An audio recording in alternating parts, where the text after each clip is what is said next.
Good evening, everybody. I call the regular meeting of the Ames Conference Board to order. And Rachel, if you go through roll call, please. Present here. Story County Board of Supervisors. Here. Ames Community School District. Here. Gilbert Community School District. Medina Community School District. Here. United Community School District. Thank you. All right. You all have had an opportunity to review the minutes from the January 28th, 2020 meeting. And if so, I entertain a motion approving or amending. Move approval. Is there a second? Second. Moved and seconded. Any discussion? Those in favor say aye. Aye. Opposed or abstaining? Motion carried. Okay, next item on the agenda is a public hearing on proposed 2020-2021 budget for City Assessor's Office. I hereby declare the public hearing on the City Assessor's budget to be open. Is there anyone in the audience that wishes to address council? I'm sorry, the conference board on this item? Seeing none, close public hearing and entertain a motion adopting the budget. Move adoption. All right, moved by City Council. Is there a second? Second. Seconded. Discussion. Hearing none. Those in favor say aye. Aye. Opposed or abstaining? Motion carried. Thank you. Conference board comments. Start with Gloria. Any comment? None tonight. Nevada? None. Nothing. Nope. No. Nope. Oh, thank you. No. I will just share with the board that one of the things that was questioned last time was the history on the conference mini board.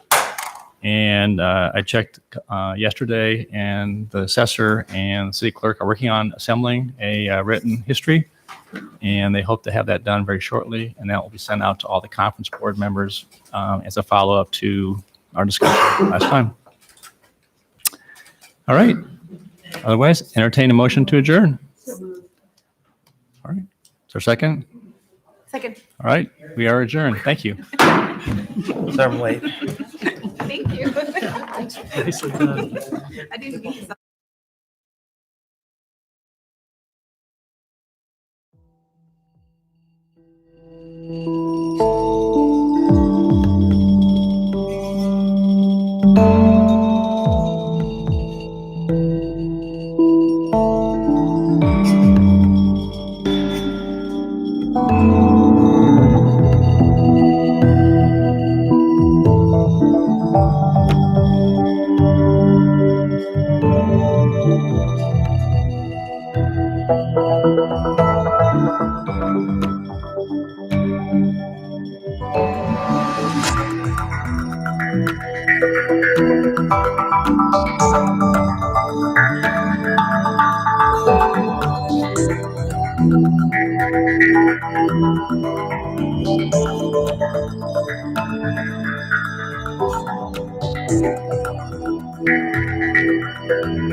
Good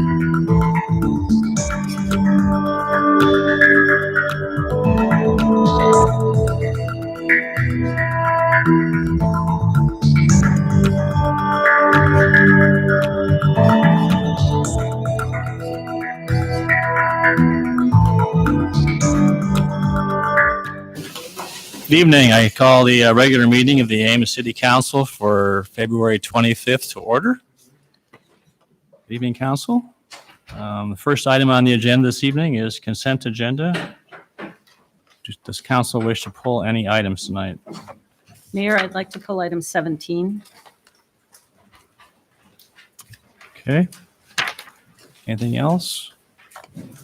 I would like to pull item number 2, just for some minor corrections to the minutes. Normally wouldn't do it, but there are some important, I think, clarifications on that, so I'm going to pull that one. Anything else? Wasn't there another bike one that we need to look at? No, Okay. just the one. 16. All right, entertain a motion to approve consent less item 2 and 17. So moved. Second. All right. Discussion? Roll call, please. Aye. Aye. Aye.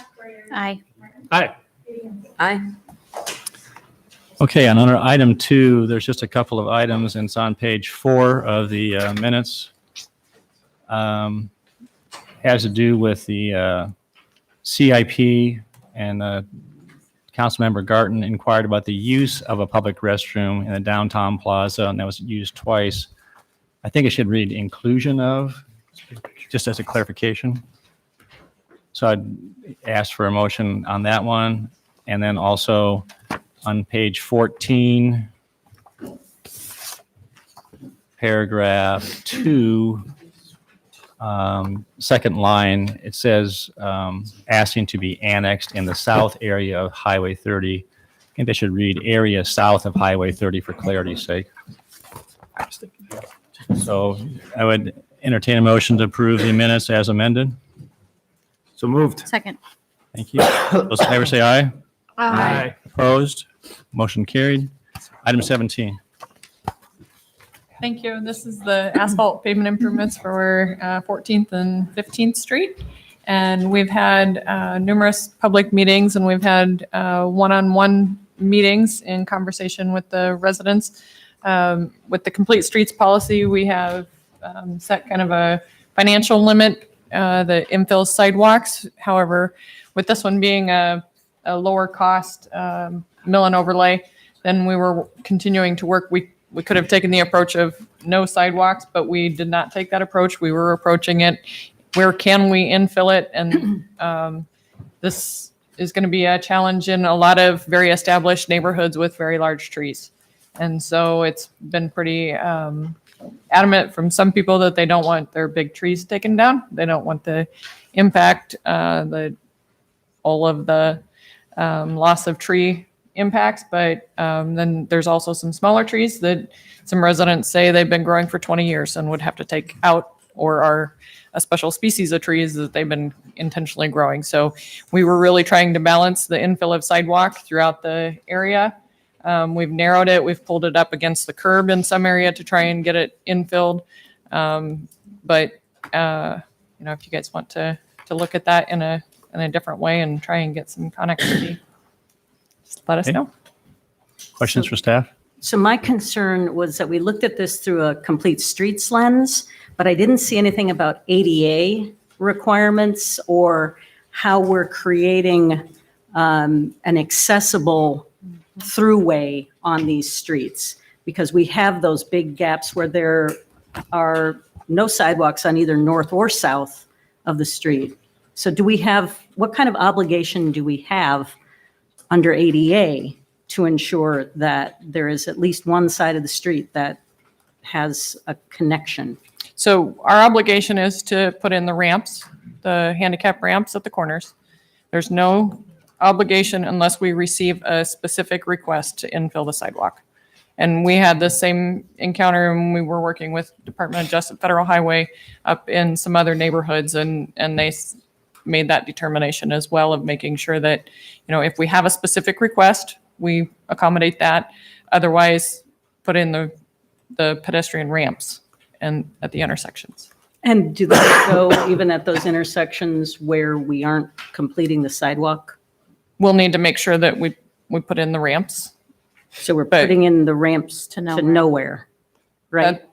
to a landing where somebody could turn around. Is how it's Okay. been explained to us. Yep. So my concern is that we have a policy that we want sidewalks on both sides of the street. It seems to me that at least in this neighborhood, it would be good if we had sidewalk continuity on at least one side of the street so that we would have the ability for residents to traverse the area more successfully. And I guess I'm more concerned about individuals than I am about trees. And so I'm concerned about the gaps that we're leaving on these streets. And this, I mean, especially the ones that are sort of mid-block stops. That's because of certain property owners recommending, like there's the one on the south side of 14th, Mhm. where it's got currently existing, and then we'd infill a bit, but then the other half of the block still has nothing. Yeah, and so there were some trees that would need to be removed there.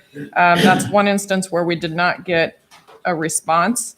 The other block, we have heard from people that one instance is a rental and they'd be okay with the tree removal. The other one, they don't prefer because they've been growing a conventional tree for a number of years. And then on 15th Street, we have, again, some that absolutely do not want their trees removed and have stated so very strongly.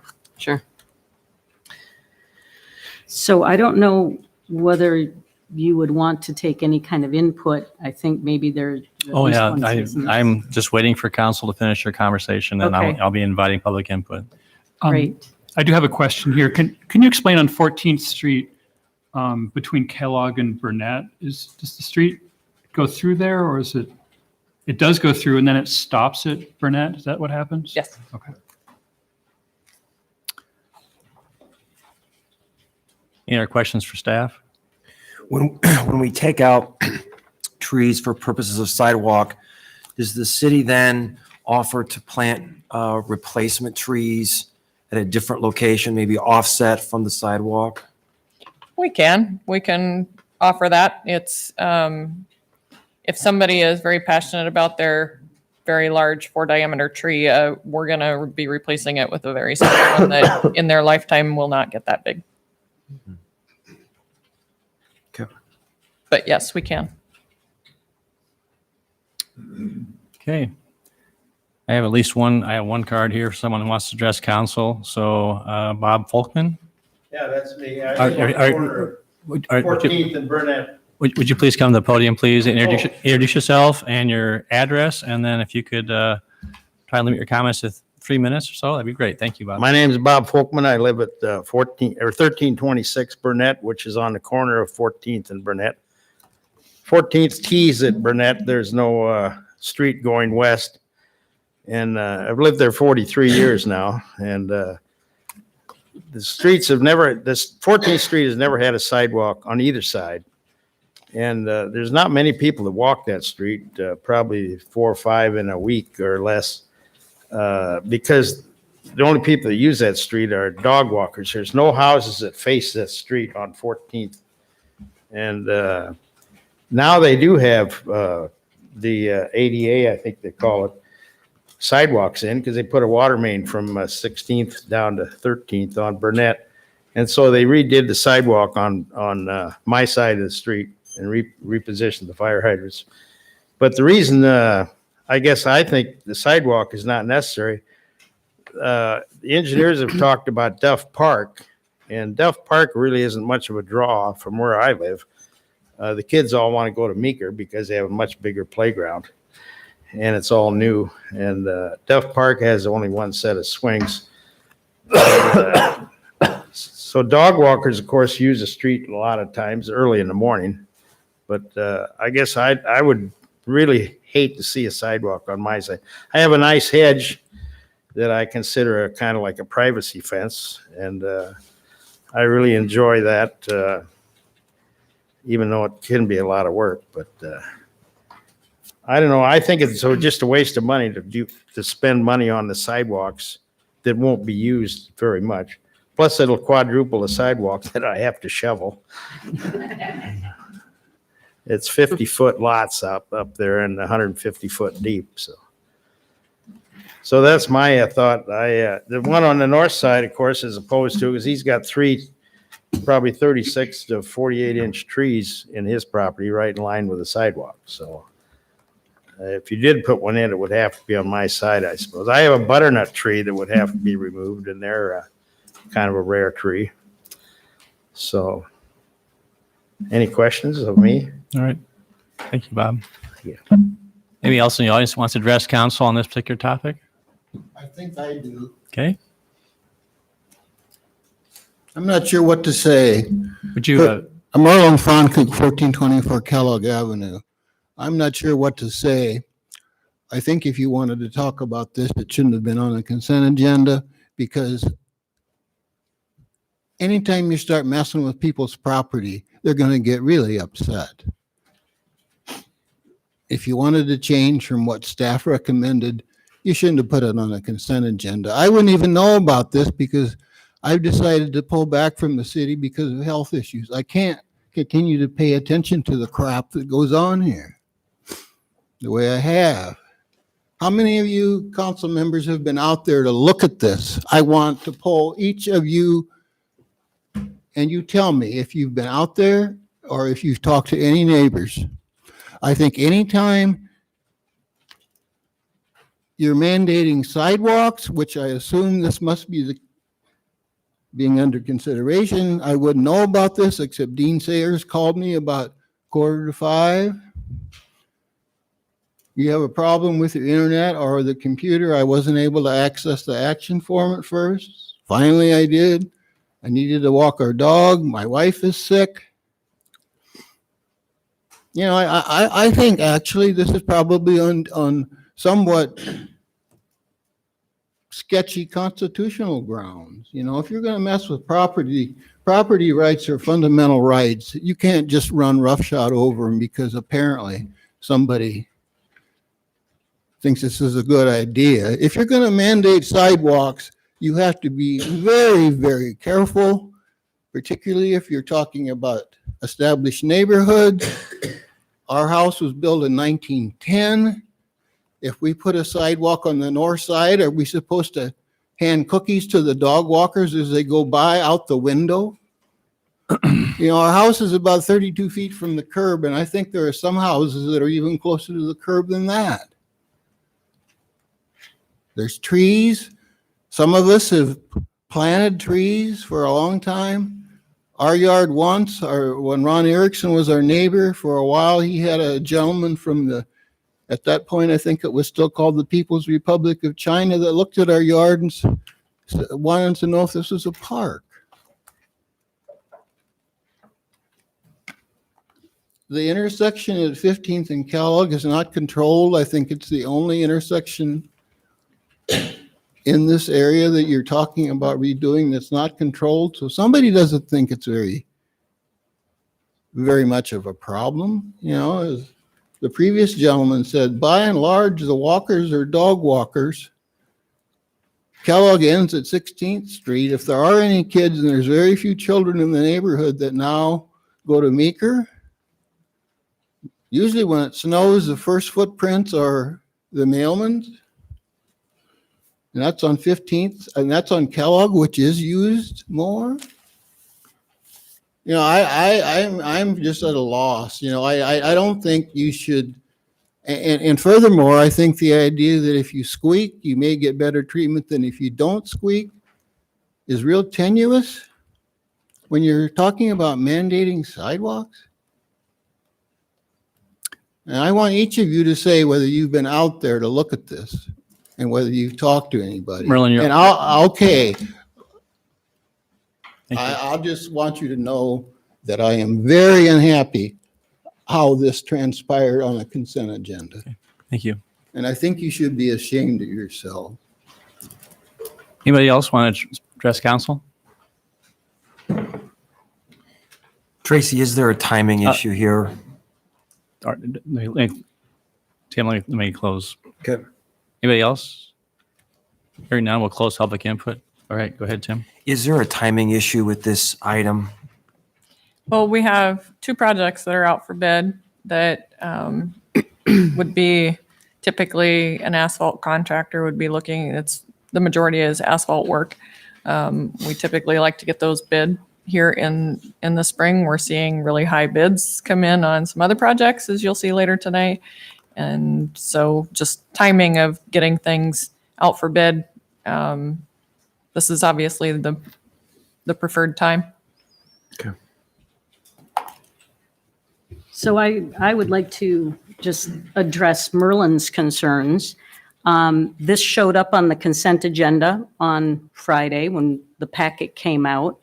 And I expressed concerns in the meeting with the city manager on Monday. And we have followed the process for pulling an item from the consent agenda after staff did outreach with the neighbors. And as far as I know, the city code actually mandates that we're supposed to have sidewalks. And we have allowed large gaps in our sidewalk system in Old Town and in this area north of Old Town for a very long time. And there was a point in about 2006, maybe, when council tried to mandate infill on all sidewalks. I believe that we should have some continuity in our sidewalk system, and the council actually supported having sidewalks mandated on both sides of the street. I don't think it's unreasonable to ask the city to save money at a time when we're contracting for a large project to do some infill of sidewalks on one side of a street when we have people who cannot get around in our community. And yes, I have been in this area. And yes, I've even tried to go on the sidewalks in this area in a wheelchair. So I have been out there on the streets, and it is difficult if you are not an able-bodied person to be able to walk continuously on a sidewalk, especially if you don't have sidewalk on either side of the street. So I'm concerned about that, and I don't think there's anything underhanded about the way this was handled, Merlin. I think that it came up the same way that anything else comes up and is pulled from consent so that we can examine it and discuss it. Well, you can say that nothing underhanded was done, and I'll say that is bullshit. All right, let's, Can I say something? no. Bob No, Kindred no. said that the mandated sidewalks was the dumbest thing the city had ever done when he was on the council. I mean, when he was an assistant city. Council, I appreciate not engaging with in conversation. This is basically you can express your opinion. Let's move on. Go ahead. Did you have something to say? Yeah, so I agree with Gloria, and I think several of us up here have actually walked this neighborhood and with some members of the neighborhood to actually get a feel for the lack of connectivity and the lack of accessibility in this area. And we all, well, most of us up here made a conscious decision a few years ago to prioritize accessibility and connectivity. And this is really a perfect example of city staff leveraging another project in order to achieve some of our goals. And, I think the point was made that, maybe currently there aren't too many that use the area or there aren't a lot of children in the area, but that doesn't mean that 5 years from now there's not going to be. And we really have to think long-term about the way that we're improving this community so that everyone can access parts of it. And I think this is a really good opportunity to allow for that. I lean in this direction as well. Aside from perhaps the less tactful manner of presentation, I think Merlin's point about, as a general principle, we try to make sure people are notified about matters that affect them. That resonates, and it should resonate with us. If there's not a timing issue, I guess I would like to put this on a future agenda, even though I think in all likelihood we will approve it. I think there's still a sense of just the way in which we do business, in which we want to provide those who are impacted an opportunity to have their say, and maybe they'll change minds. I'll go ahead and just offer, I want to like we're getting bogged down in this one. I'll go ahead and move that we move item 17 to a future agenda to provide opportunities for affected neighbors to be notified. All right, is there a second? Hearing none, motion died. May I suggest that council could take action on resolution approving plans and specifications for the project as proposed, which is absent sidewalks on both sides to get the project going because they want to get it out to bid, correct? How do we bid it without having the, Is that? how can we send out the specs without knowing whether there's sidewalks? Well, this, But then you could, go ahead. I was going to say, this plan has the new parts, which I assume are voluntary, the green patches were people who agreed or didn't mind if we installed a sidewalk in their yard. Right? Yeah, so the green is current, and some of that was through an ADA request that we had infield sidewalk, and then, or some of it had been there before. And then the kind of orange color on your map was what we've That'll be gotten new. voluntary. Voluntary, yeah. Yep. So we could, I suppose in the bid, or we'd have time to maybe refine this, but we could start by saying, we want you to at least do the new segments that are shown in this plan here. And then maybe we could have a discussion about what additional segments we might want to add on to that at a future meeting so that those people then, because the neighbors were notified and the new segments are all, everyone's in agreement that those are okay. Those are voluntary And additions. You can also direct us, if you approve plans and spec, you can direct us to either do an addendum and increase it, or you can direct us to work with the neighborhood to achieve what you're saying, and then we can see whether there's possibility for easements. And we've already moved some sidewalk up against the back of curb, trying to keep some trees. But if you're with the goal to infill on either the north or south side, and then we can just extend quantities as the contract. Once it's bid and awarded, then we can just extend it that way. So we could either do an addendum if we can get it worked out while it's still out for bid, or we can adjust quantities as construction. So Tracy, as clarification in the packet, what is illustrated as the gold color new sidewalk infill, those are already been agreed to by neighbors, is that correct? So we're not adding anything that people are objecting to at this point in time. Is that right? So we can work on some of the red. So the point is that if council were to approve the resolution on the plans and specifications, that's already been agreed to by the neighborhood in that That's area. in the So that bid project, plans project now. could go forward as is, and no one is being asked to do something they were not not approving, correct? Right. And then in addition, if you want to, if they want to, I would just to keep this moving forward because they want to get this project out to bid. Your Honor, may I ask for a clarification? Hmm. May I ask for a clarification? Yes.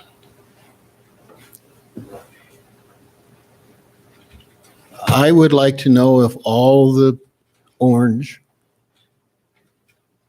has been approved by the neighbors or whether they just didn't object. I think it's really problematic to assume that if no one objects, they're in favor of it. Go ahead, Tracy. Yeah, I don't have notes on all of them, but Dean has been doing a lot of outreach, and specifically, we had agreed to include in here what he had conversations with people about, and so they knew that their trees were either going to be worked around or that they were going to have to be removed, and they were okay with it. Which is what the staff report reported, that you actually did not show sidewalks or people objected to sidewalks, but there were sidewalks where they were approving. Could I ask, if we execute the plan as shown on the map, and we have the red segments, do I understand the form correctly, that you would still put all of the ramps on the red segments, just not the infill connectivity? You'd put the ADA ramps on the corners. Right. So even as Bob mentioned, we came through with water main on Burnett, and we because you impact the intersection, you need to do the pedestrian ramps. So if we were to proceed with this project as specified now, it would be an option, maybe a less cost-effective option, but not a complete street reconstruction in order to put in sidewalks. It's just going in between the already established ramps and curbs, correct? Right. And there's some areas that have some, a piece like this 14th, south side of 14th Street. We're infilling some, there's some existing, and then, if you direct us, we can try and fill in the rest of that block, but at the least, there would be a ramp at the intersection. Right, and that's the street touching component, I guess, is the point Right. that I'm making. Thanks. So then our process is to approve the plans as we have them, and then what, a second motion that is to extend? That is my preference. That way we're following what staff recommended. Project can move forward. And then if there's additional requirements, you can put those in. Then I would move that we approve the plans and specifications, which is alternative 1. Second. There's a move to second. All right. All right. And that, Well, I guess that's with the understanding that a second motion would follow. okay. Roll call, please. Aye. Aye. Aye. Aye. Aye. And then what do we need for specific language for ensuring that we have that infill discussion with the neighbors and do the outreach? Well, I think it's going to depend upon whether or not you want to direct staff to definitely do it or to engage in conversation with neighbors or have an item on the agenda in the future. What are you looking for? I am interested in ensuring that we have connectivity on at least one side of each of these streets. And I guess that involves discussing with the neighbors, Staff. discuss. staff, yeah, talking to the neighbors about which may be the most feasible of the sides. So I would say that you could direct us to achieve that, and then we will either achieve that in a manner that issues an addendum during bid, or we'll achieve it through construction and extension of quantities during construction. So you could do direct staff to prepare an addendum for the project to provide sidewalk connectivity on at least one side of 14th and 15th. So Well, the only thing I'm concerned about, you're asking us to meet with the neighbors. What if we find out they don't want it? Are you still saying? I still want to see connectivity on one side or the Oh, other. okay. and Regardless of the feedback we get, is what you're saying. I think it's our obligation to all of the citizens, not just to individual property owners along the street. So that's where I'm coming from. And of course, that would come back to council for approval. Yes. You want to approve the addendum? Are you approving it now, or you want us to come back with the addendum to approve? Yeah, so we don't typically, we as professional engineers issue addendums to plans. Oh, I see. And then that's why you guys approve preliminary plans. And then when you get reported bids, then you approve final plans because that incorporates all the addendums. So we have about a 3-week bid period. So if you tell us to achieve it, then we'll be working out the design details. We can either put it in an addendum or we can just do an extension of a change order, basically, once the contract is awarded. And both would achieve if you direct us to have connectivity on both 14th and 15th on one side or the other. Then it wouldn't necessarily come back, Unless but we asked would for that. achieve it. Okay. But I think you need to give us direction if you want us, if that's your intent. Right.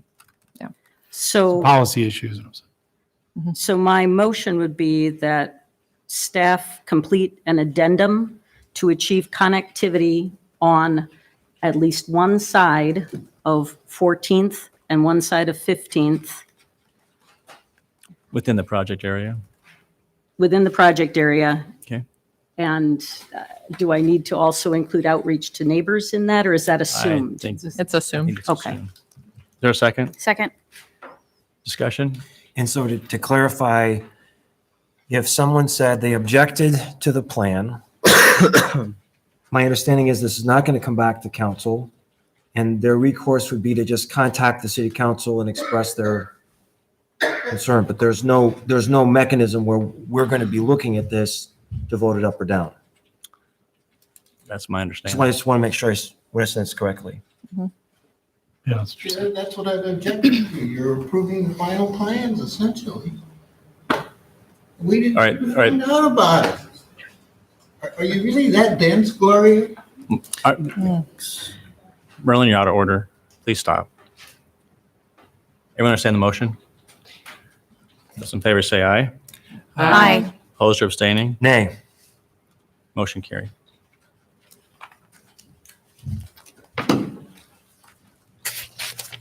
Okay, anything else on this item? Okay, we on public forum. I declare public forum to be open. This is a time for anyone in the audience to address council on any item which is not on the agenda this evening. Does anyone wish to address council under public forum?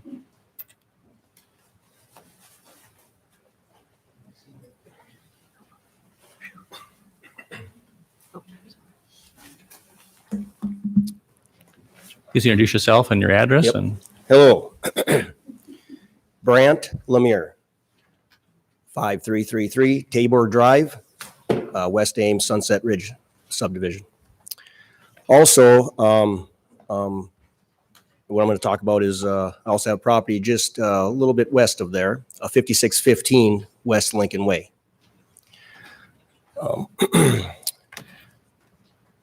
I'm here just to state a few facts is all. I won't waste much of your time. But I'm confused a little after a meeting yesterday I've had with city staff on a possible,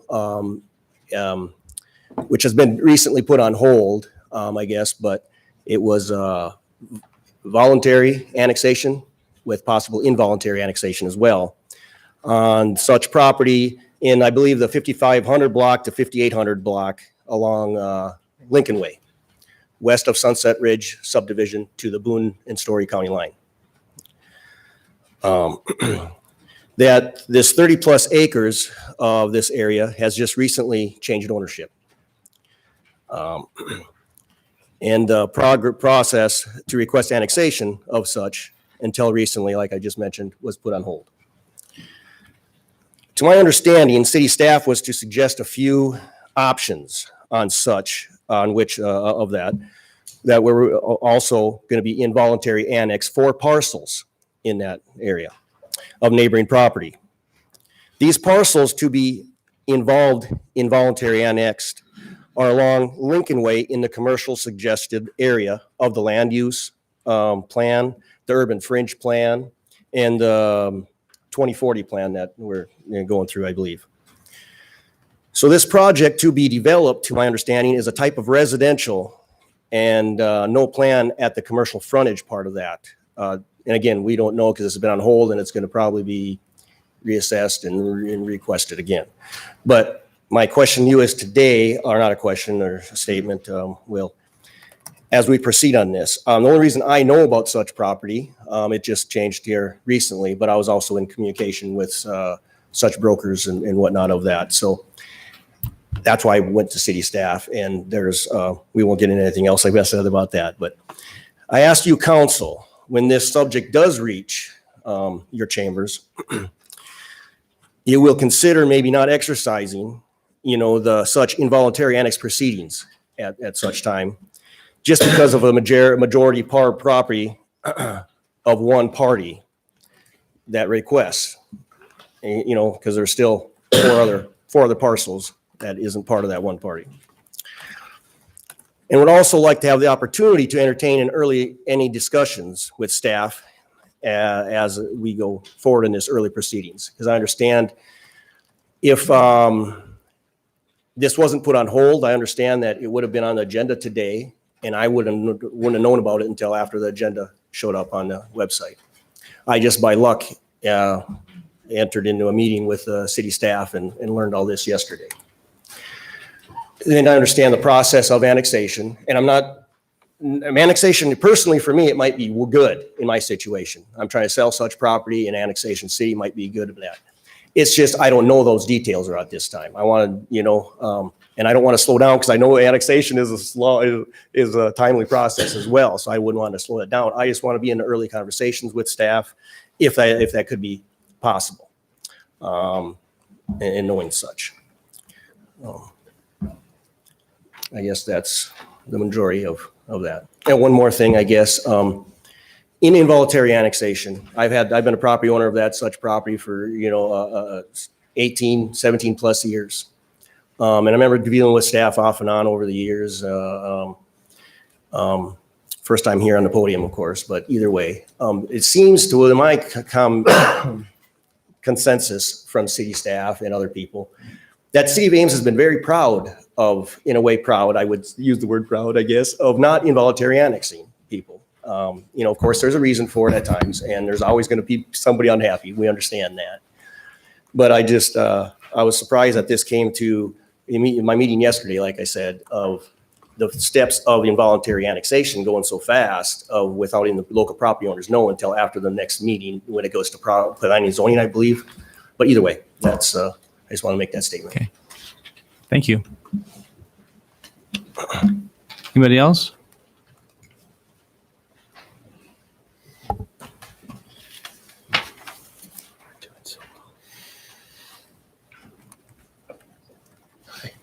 My name is Brian Adams. I live at 5507 Lincoln Way in West Ames.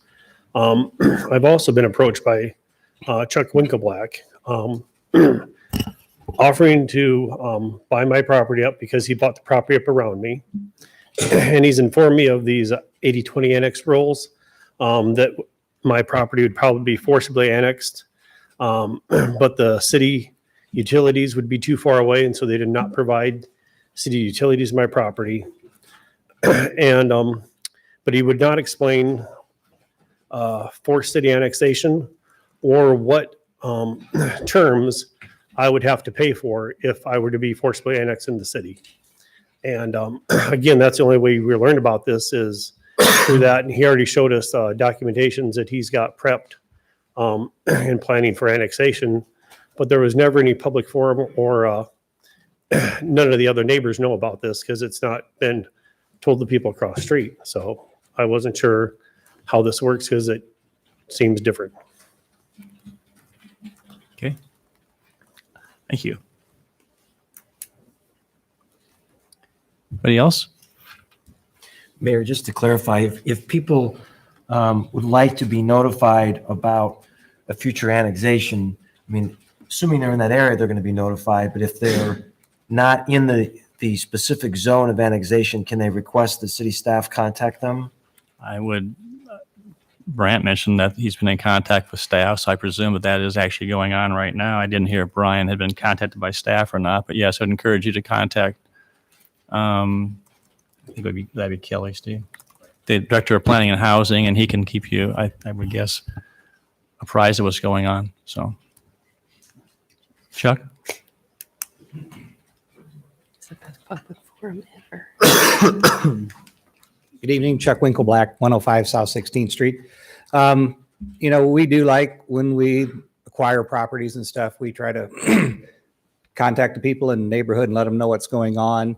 And we're also very careful not to speak on behalf of the city. So I met with Brian here last week and we said kind of what our timeline was coming up in the near future. And when we talked about that before, and we met with city staff, they said, do you know what the people in the neighborhood, whether they want to voluntarily or involuntarily annex? And so we did. We reached out to them and said, hey, here's what our plans are. It's going to be coming. It's going to be coming in the next several months.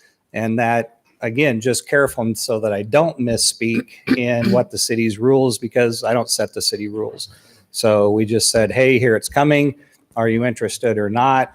And said that we'd get back and find out whether they wanted to or not. And I said, for us, we would not be speaking on their behalf, and said it would be up to them. And the properties that we would be annexing, we would speak only on behalf of what we own, would never try to speak for them. And if they didn't want to be annexed into the city, that would be a city determination, not a developer determination. So we did as we've done in a number of the places that we've reached out to the property owners, just because that's what we do. So they know what's going on, what our plans and intentions are, and just try to keep everybody informed as much as possible. Okay. Thanks. Anybody else?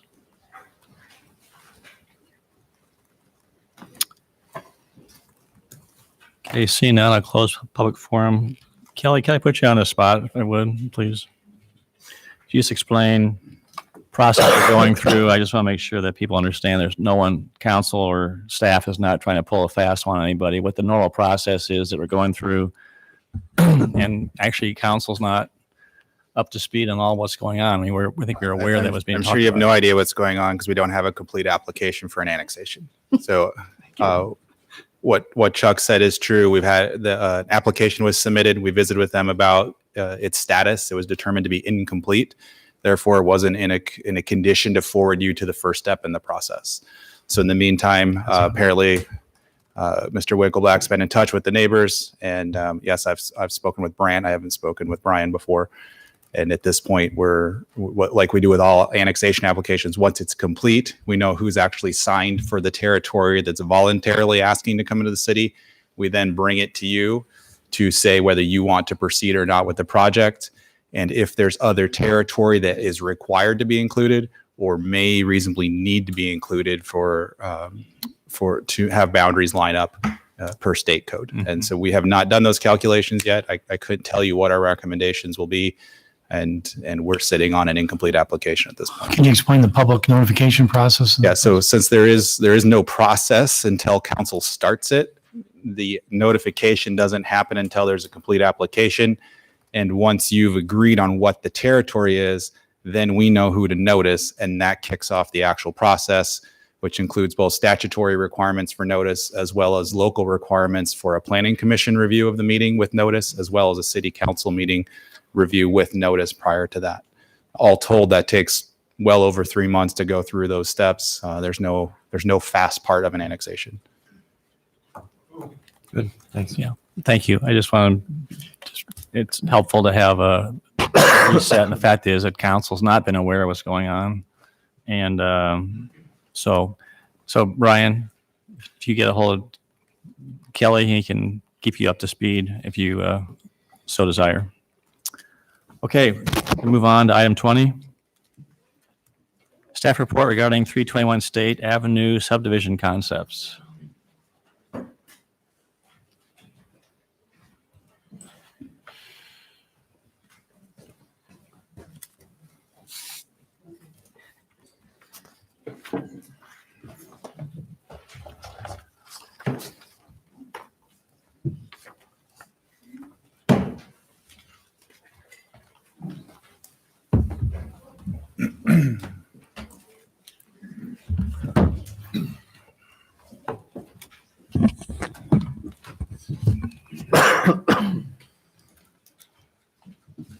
All right, good evening, City Council. We are back to you tonight to walk through different single-family lot layout concepts in preparation of moving forward with development of affordable housing at 321 State Avenue.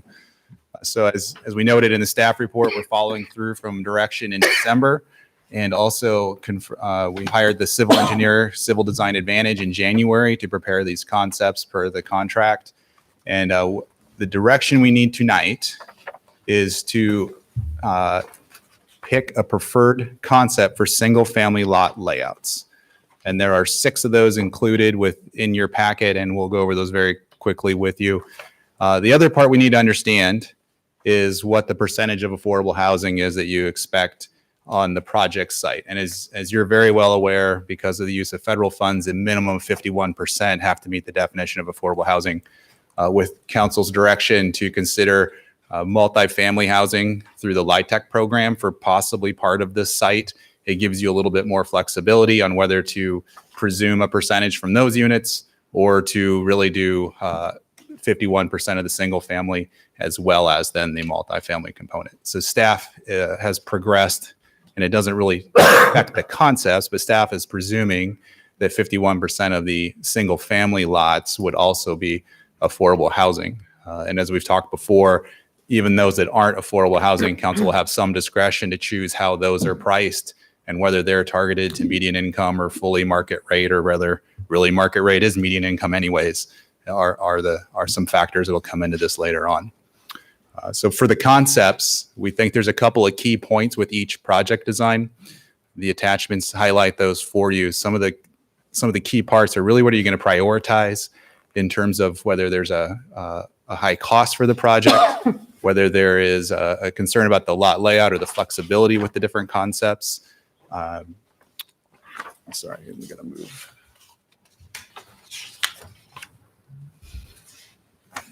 What are the lot layouts? How do they work for constructing a home, the type of homes that could fit on the different lots? And that's one where CDA has definitely been involved in our discussions about how do these lots work from their experience with different product types. And again, the market rate lots, what's the saleability or what's the desirability of those lots, and how does that kind of factor into our overall approach to the project? So what we've really given you is two versions, one that leaves a large amount of the north side available for multifamily housing options or for future other development options, and also a version for the south. So both A and B, which develop the south side and leave the north for future options, are really approaching the site from whether there's a cul-de-sac as a way to generate the lots, or the other option is to look at how to bring a street through and develop the site. So for the most part, the south site's the same. We're planning for lots along Wilmouth. As you can see on these drawings where the lines are very dense along Wilmouth, there is a big grade change. And we talk about that in terms of the drop off from Wilmouth down to the middle of the south site. And then again, further down to State, there's over 10 feet of grade change just halfway through the site on the south side. So it'll generate a different kind of house, likely a walkout house, walkout basement type of home. It could be some other versions too, depending on the final grading plan. All of the versions do presume single family lots will be on Wilmouth. And that would be trying to match up single family across from single family in all of these versions. The north side, we've given you 4 different ways to think about, again, trying to generate lots, different approaches to meeting different expectations. All of them do have the bike facility, the bike path being extended across the north boundary. That's within its own outlot in all of these designs. And up until now, and I believe that's the final design that we'll go for, is to keep it out of the alley right of way. So there is enough space from staff's opinion to keep it out of the alley right away and have it as a fully separated facility and not have to merge it as a low volume alley connector street. So that's going to be good for the bike facility. That does complicate things for us on how to use the alley because we're trying not to interrupt the bike path. So that did limit some of our choices on the north property. We were not trying to use the alley for driveway access and trying to limit other elements of that. So that did affect some of our choices. As we've gone through this, these do all assume a public street, and whether it's a through street that connects to the alley or a through street that connects back to Tripp or Wilmouth, they are all public and assumed to meet all typical street design standards. On the south side, you do get a somewhat smaller acreage reserve for future developments, about an acre less in size than the amount of land that was available to the north. The other element about the north is CDA, until we know the makeup of the subdivision, is not able to confirm that the stormwater treatment facility on the outlot is sized to treat all of the development. There may need to be a component on the north side as well. There definitely will be adjustments to that on the south side regardless. So there are some pieces to the north that are yet to be determined. These are just really 2-dimensional concept drawings to give you a sense of how it would go. It's not a fully developed grading plan with full stormwater calculations involved yet. As you can see in some of these other layouts, the street connections do have lot layouts that are fairly typical, standard. We use the word conventional in the council action form or in the staff report. One thing you'll notice in most of our comments, though, on the north side, because of the configuration of 3 streets, you do end up with a lot of through lots. Our subdivision code and zoning standards do not anticipate or expect through lots unless they back up to a higher order street such as State. So a lot of the planning comments relate to the lot configurations not meeting typical city standards, and whether that would mean a PRD or a subdivision waiver is necessary for that to go forward. We have not had a lot of history since I've been here of waiving these through lot standards. It does not come up often, so we don't have a great precedent to say this is very common or something that is really desirable for us to see on a frequent basis. Typically, what you don't want, or why we don't want this, is double frontage lots hamper the homeowner's ability to situate a house and then have kind of privacy in a rear yard, or it affects the streetscape by lining it with fences and possibly closing off the feel of the neighborhood. Those are probably the two most common issues that come up with through lots and why we try to avoid them.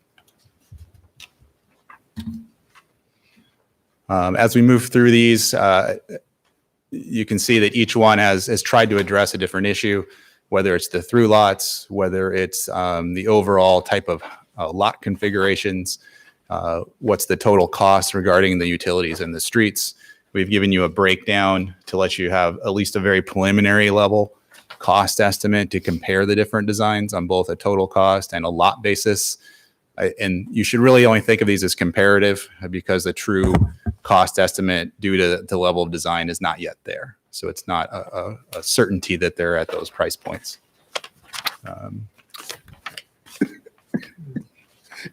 So some of the key elements here as you start to look at these is really, what are the lot layouts? What's the compatibility with the neighborhood? What are the overall costs? And again, I think for me, one of the elements you have to really decide is what's the priority and flexibility that you want? Is it for how the single family lots are laid out, or is it for how much space is reserved for a future development option that we don't have in front of us tonight? There's a lot of certainty in certain lot configurations here that we can definitely move forward as staff and achieve the goal that we have is this year, getting lots platted and getting some homes started, and then allowing, as you first directed and consistent with December's direction, to leave land for a future development partner to pursue additional affordable housing.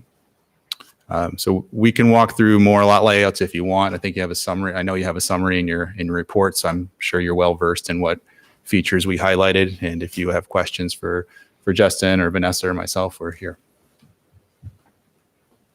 Questions for staff? So Kelly, back in December, excuse me while I get to my microphone.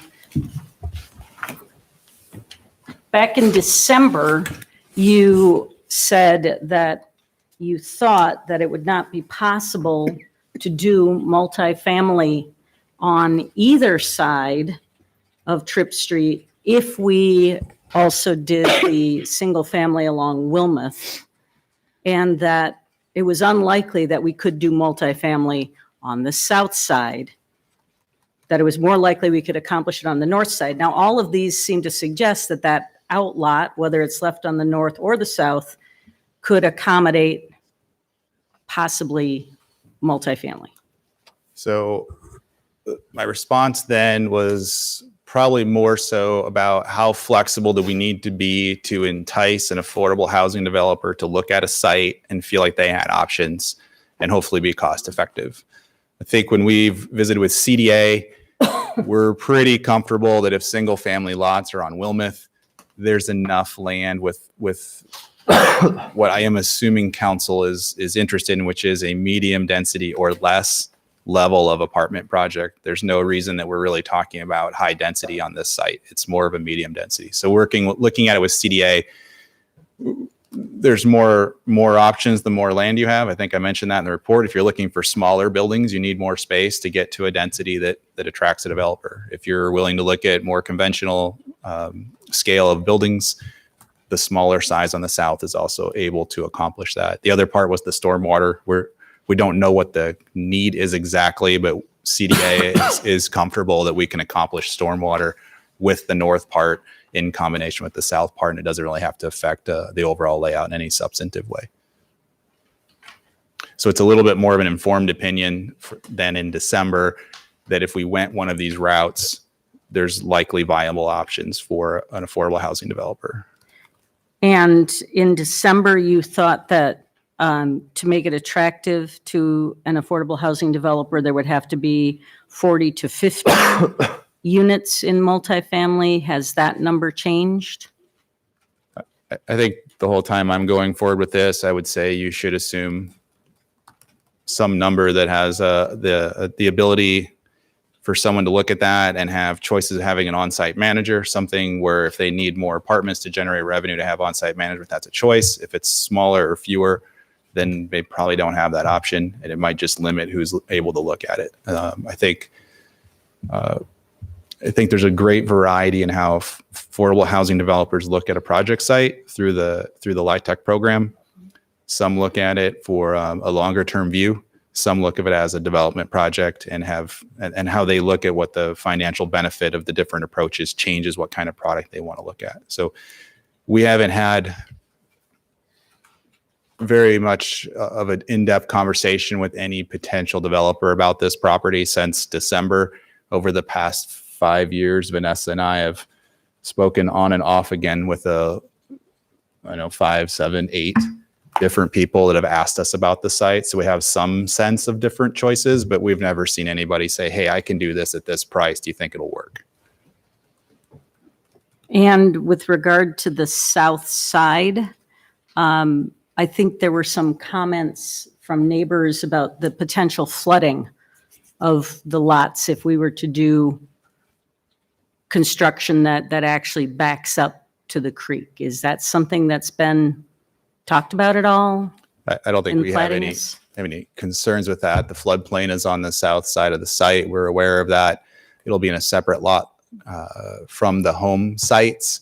We currently have in city ordinance a requirement that the lowest opening is 3 feet above the floodplain, which is quite a bit different than other situations in older areas of the city. So I don't expect there to be any real concern from our normal city development standards about developing along the south boundary of this property.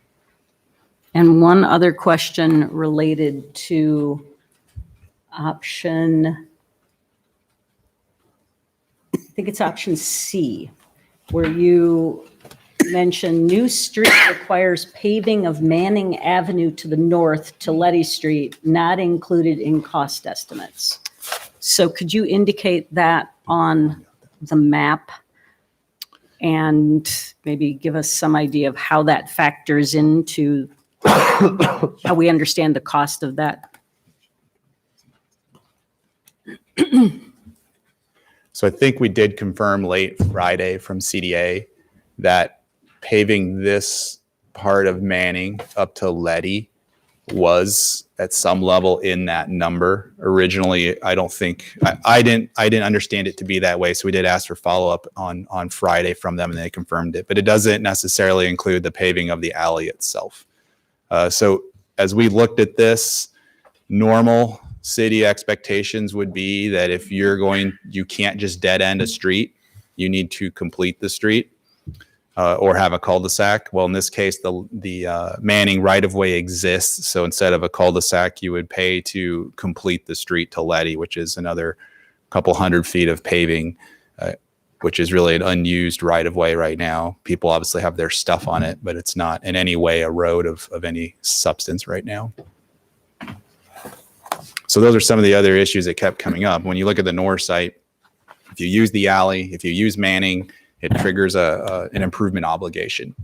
So a lot of the CDA designs trying to be cost conscious they're not the cheapest options always, but they were trying to, again, address what are the costs. One of the troubles we've had in the past was just the total improvement cost. If you started to plug in alley and Manning improvements plus the development costs of this, it became really a very, very large number to build 30 or 35 homes. Other questions for staff? Go ahead. I do have a question. If we were to move forward tonight and choose one of these alternatives, let's just take A for argument.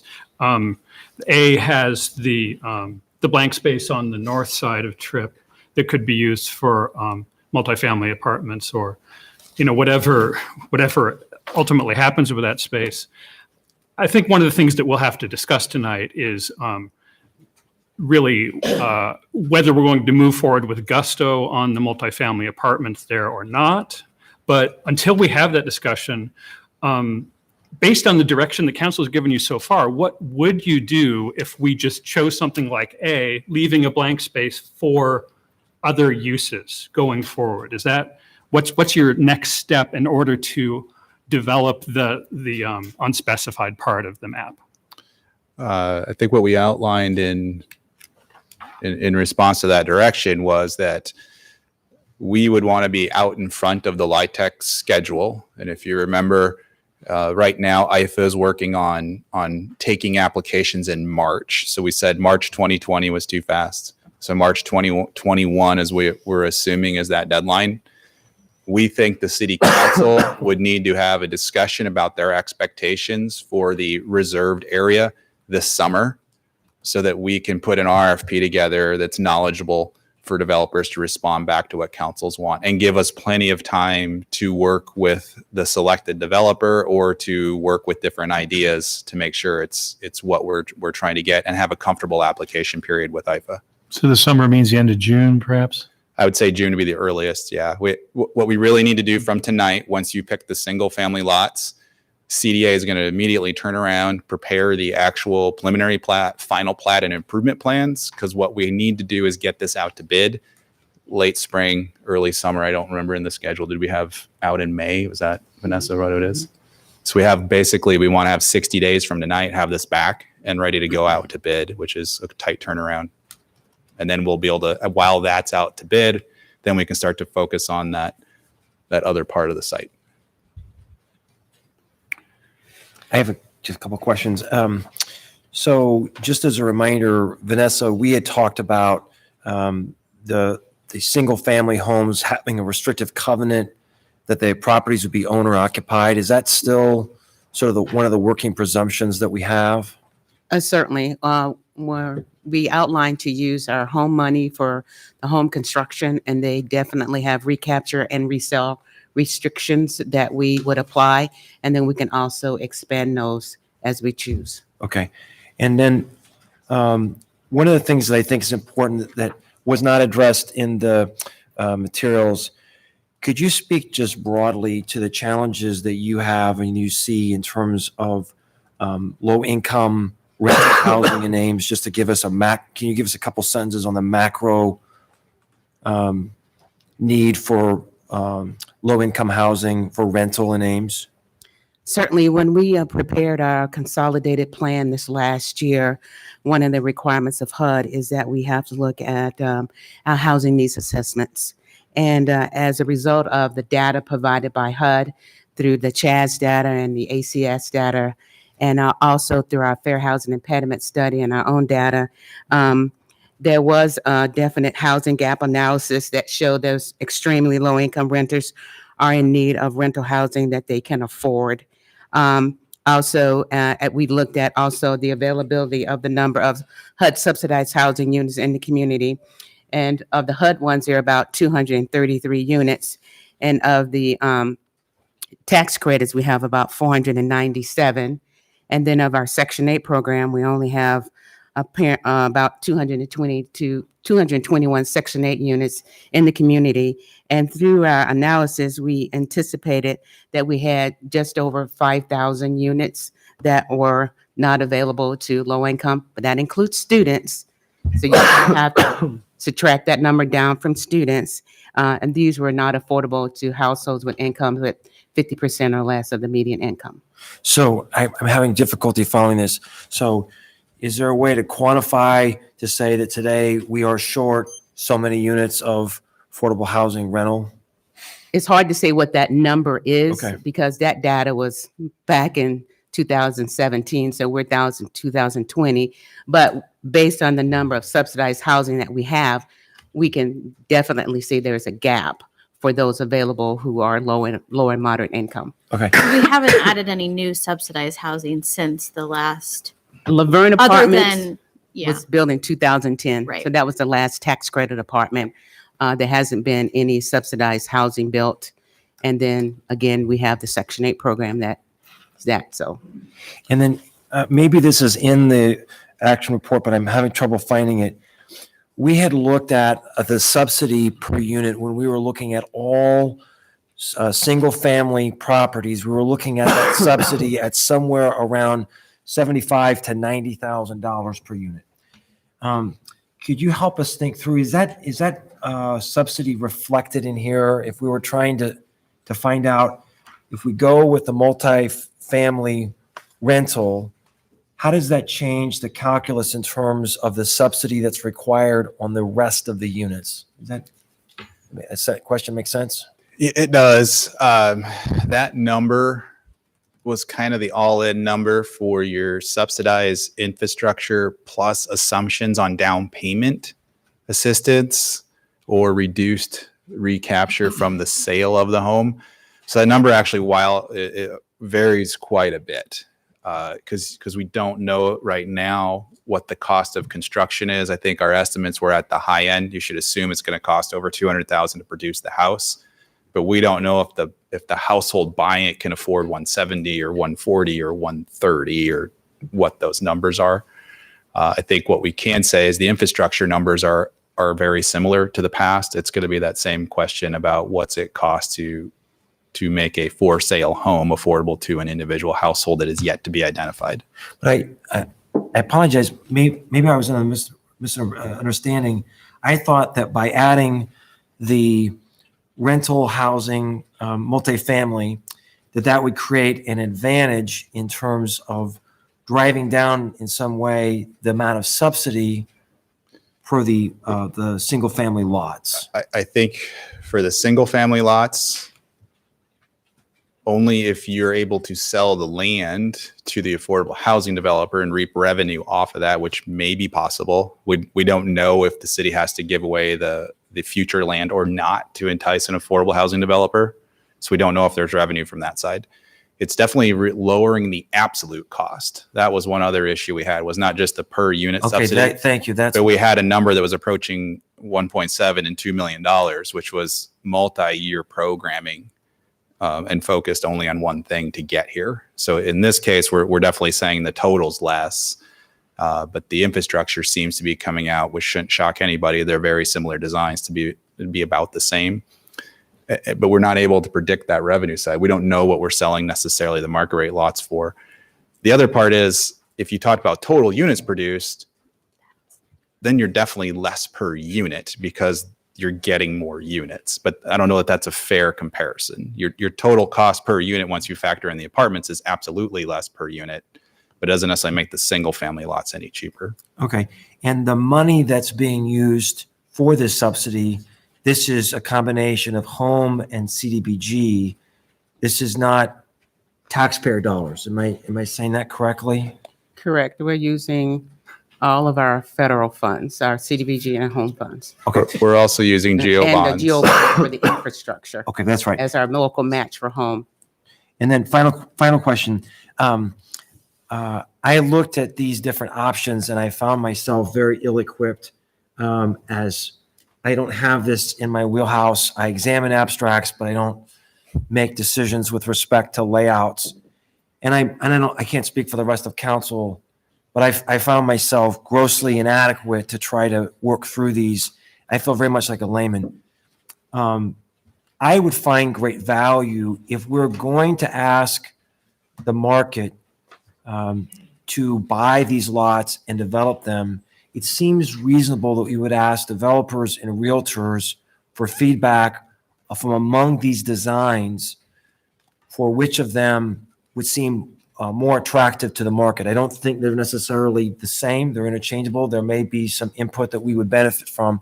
And so, Kelly, you mentioned that we had some conversations in December, but have we had any feedback from the development community or realtors to help us think about the merits of these different designs? No, we haven't do that. We have not done that. CDA was hired basically because they have product experience across the full spectrum of single family and rental housing, bringing their expertise to just basic subdivision design and what they see their clients produce as lots. It is also why this was guided by staff towards a conventional layout. There's nothing odd about the lot choices here. It's pretty straightforward, probably about how most subdividers would look at the land. We're not doing 30-foot wide lots where we're not sure how the house would get built and how they would sell. So that's why we didn't reach out to anybody at this point in time, because they all seem to be very, very conventional in how they could be built upon. Okay. And that's the part that and maybe John, with your background as an architect, you'll be able to flesh out some of these things, but I don't feel comfortable with speaking with authority on some of these issues. So I feel very much like we're having to defer on some of these issues. That's all the questions I had. Other questions? I've got one other one based on the comments that were received, and that relates to the traffic patterns. So there seemed to be feeling among those whose comments were provided that any of the plans that had through streets leading out onto Wilmouth, or the one that required that paving of Manning, would create traffic problems that the cul-de-sac or the loop designs would not. So basically, A and I think E and F were the ones that had some sort of internal loop or cul-de-sac, and the others had the streets that would allow egress onto or ingress from Wilmouth or Manning. Do you have anything you could fill us in on with regard to traffic flow? I understand the idea of connecting the neighborhood to the rest of the neighborhood, but traffic seemed to be one of the concerns. So I'll address D first. So north side, right? We're bringing the road over to where 22 lots on the north side. One of the critiques of this layout was the spacing of intersections between Tripp, the new road, the alley, and the bike path and Letty is not typical. It's atypical. It doesn't meet basic SUDAS spacing expectations. With that said, the traffic engineer said due to volumes and activity, he believes it's workable, but it would not be the preferred setup on the north side of Tripp. Now on the south side, which is option B, there's no concerns by staff about that intersection. The volumes on Wilmouth south of Tripp and the volumes of that small roadway, there's no issues from a traffic engineering perspective. And Does that address the? what about, I think there's another one.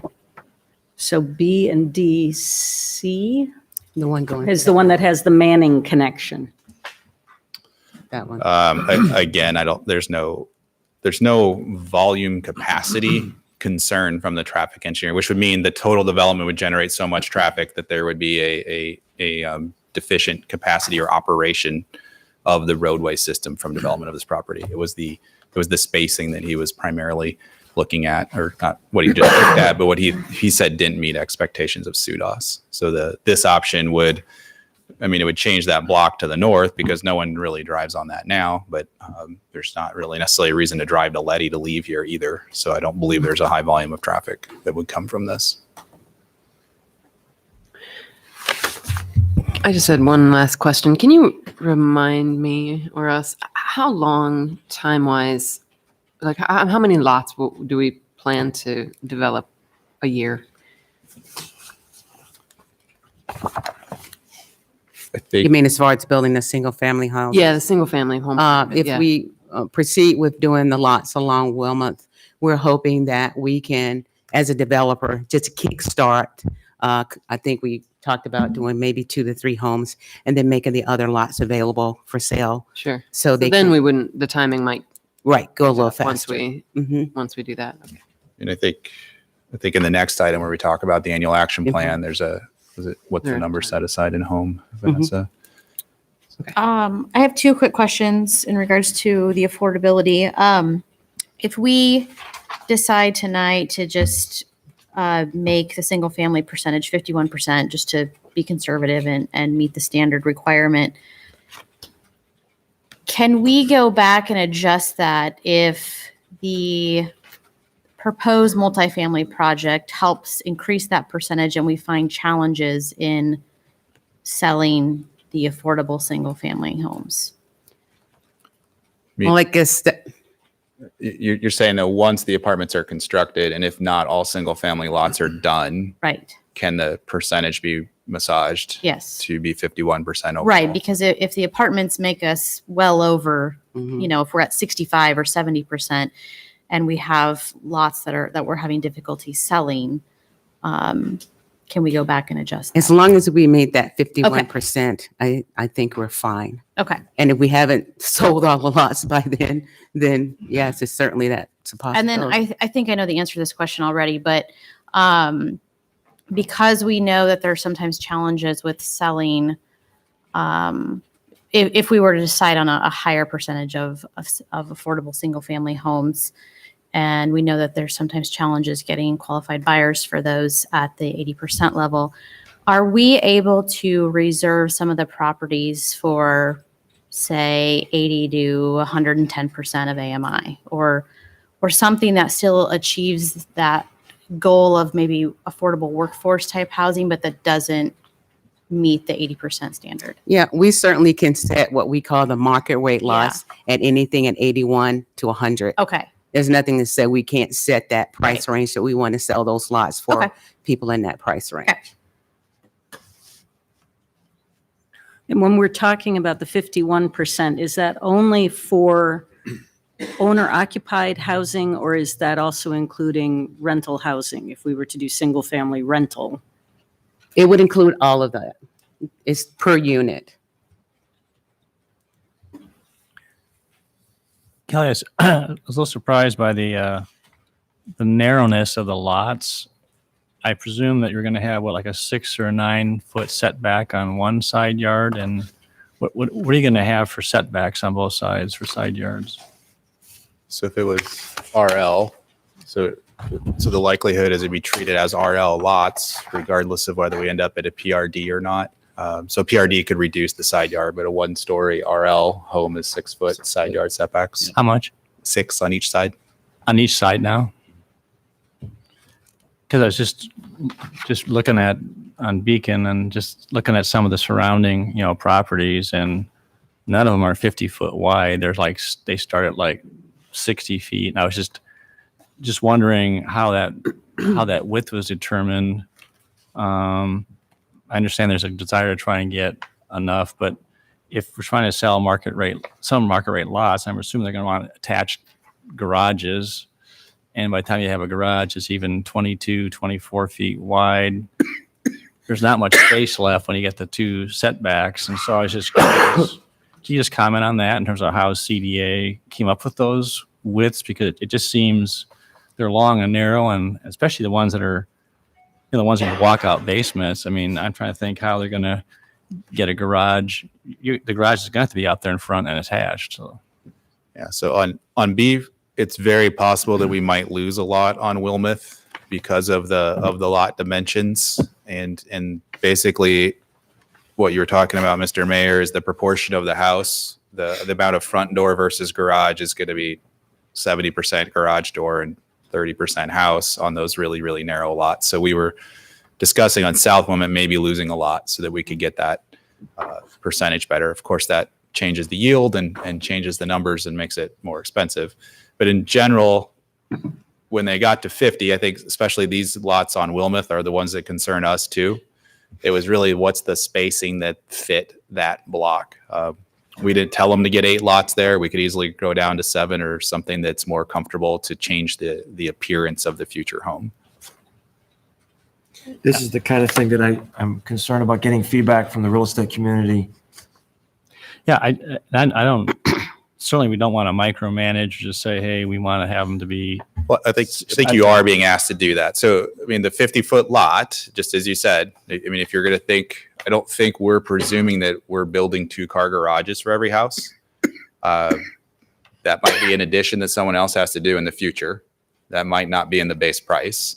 We definitely want to plan that they are able to, I mean, they'll have a parking pad if nothing else, but have that ability to add a detached garage or be able to add on to their house in the future if they want. So that's something they'll have to deal with the lot designs. If it's a 50-foot lot and it's relatively flat, you can do the garage in the rear. The ones on Wilmouth, though, aren't going to have that ability to do the garage in the rear.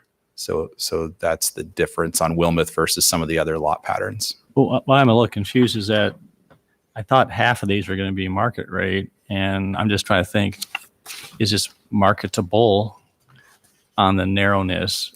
And I presume that's their expertise if they developers, and so we just want to make sure that, I guess I presume that council is being asked to say, I'm making this up. We want concept F, and they're going to just take off exactly how F is and do it. And I just question, that's where I think that Tim had a good question, is that I think that people who are better equipped than we are to offer an opinion on developments, but you see a lot of these is when they come in from, and maybe this is the new standard. So when we say market rate lot, these are not $75,000 lots. These are not lots that are going to sell for that. Mhm. At best, they're 2-car attached garage lots. And like I was saying, some of them will not have attached garages. Just like when we did the Bentwood subdivision, those homes didn't necessarily come with garages, and they were designed to be able to be done later. So we were anticipating something similar here to keep our costs down and let the homeowner add equity over time. The market rate lots will be very similar in that some have the ability for a 2-car garage. Some will have to look at the ability to do it as a detached garage. If you're concerned about the aesthetic, the proportion of the home, then if you give us that guidance tonight, we'll talk with CDA about what we need to do to change that. Given the option, this is a great opportunity for infill in the community, and I don't have this. I don't think the council has, nor am I suggesting we're trying to do super big houses on here. I'm just trying to I'm just asking the question to try and tease out, is that if you had to lose 2 lots or 3 lots, but you make it to, I'm just saying, let's say 65 feet. I'm making this number up, okay? But all of a sudden, it gives someone the opportunity to either have a detached garage or an attached garage in a market rate lot. I would say, though, that that's what we've been saying over and over, though, is that we want a different product, right? We want smaller lot sizes. People need to be affordable. We're going to have to make compromises on some of that. So I think, at least. Yeah, we're not building another Northridge or. Yeah. And that was not my vision. So, I mean, But I feel like we're going to have to, over time, people are going to have to get used to smaller lot sizes. And So I think, though, and this isn't necessarily this project, so I'll put my planning hat on and not the housing hat right now. Going to the smaller lot will change the character of the house. And so if you're concerned about proportions of homes, that's why alley loaded is the more common approach to a narrow lot. Now, these aren't that narrow. They could be alley loaded at 50 feet, but you would definitely want to see alley loaded at narrower depth or narrow width than 50. So it's something to keep in your mind as we start to talk about infill through council goals and through zoning standards overall. It does change the character, and it's about whether the garage is the focal point of everything on a street, and are the curb cuts on every street cutting up all the continuity to the street. So there's elements that are going to go into that, and it's why it's something that's more common. We haven't seen it a lot in Ames yet, and we know that we're going to approach that issue here probably sometime this year, and get into what does it mean and how do we want to deal with it. But in this project, we didn't go to really narrow. But if there's aesthetics about the home, we can work with CDA to revamp whatever layout is picked to make sure you're comfortable with the version of houses that can go there. The big one would be if you're really concerned about, but if you're talking about losing a lot of lots, some of them have fewer lots than others. That's something we need to know. We'll also have to take in consideration what we want, especially first-time home buyers, to have access to do. Just like when we did Bentwood or Kenmare Road, they had the opportunity to add on for space. They had a basement they can expand into so they can grow into the house. And then there was a concern about, okay, where are you going to store your things? And so having all those things also takes in consideration when you're looking at the lot layout as well. So just as a point of comparison, with the 55-foot lots that are on the north side on Wilmouth, Mm-hmm. I'm assuming that the lot that's opposite the second one from the top on the west side of Wilmouth is also a 55-foot lot. That's about right. Lot 2 right here. Yes. Yes. And so the difference between our 55-foot frontage lot and the one across the street is that the one across the street is deeper, so there's room to put a garage behind the house. There's Am room. I- There's room on this lot to put up. There is? Yes. Okay. Absolutely. So if we go to the 50-foot instead of the 55, what does that lose us? Buyers? Other than people who have lots of cars? So what are you saying on a 50-foot wide So- lot? Is it harder to get a detached garage on or an attached? Either. I'm assuming it's harder to get an attached Yes. on. Yeah. I mean, you're going to get into a design that is garage forward, or the percentage of front door to facade or to the garage element of the facade is going to be, again, about 20% or 25% of the total width of the house.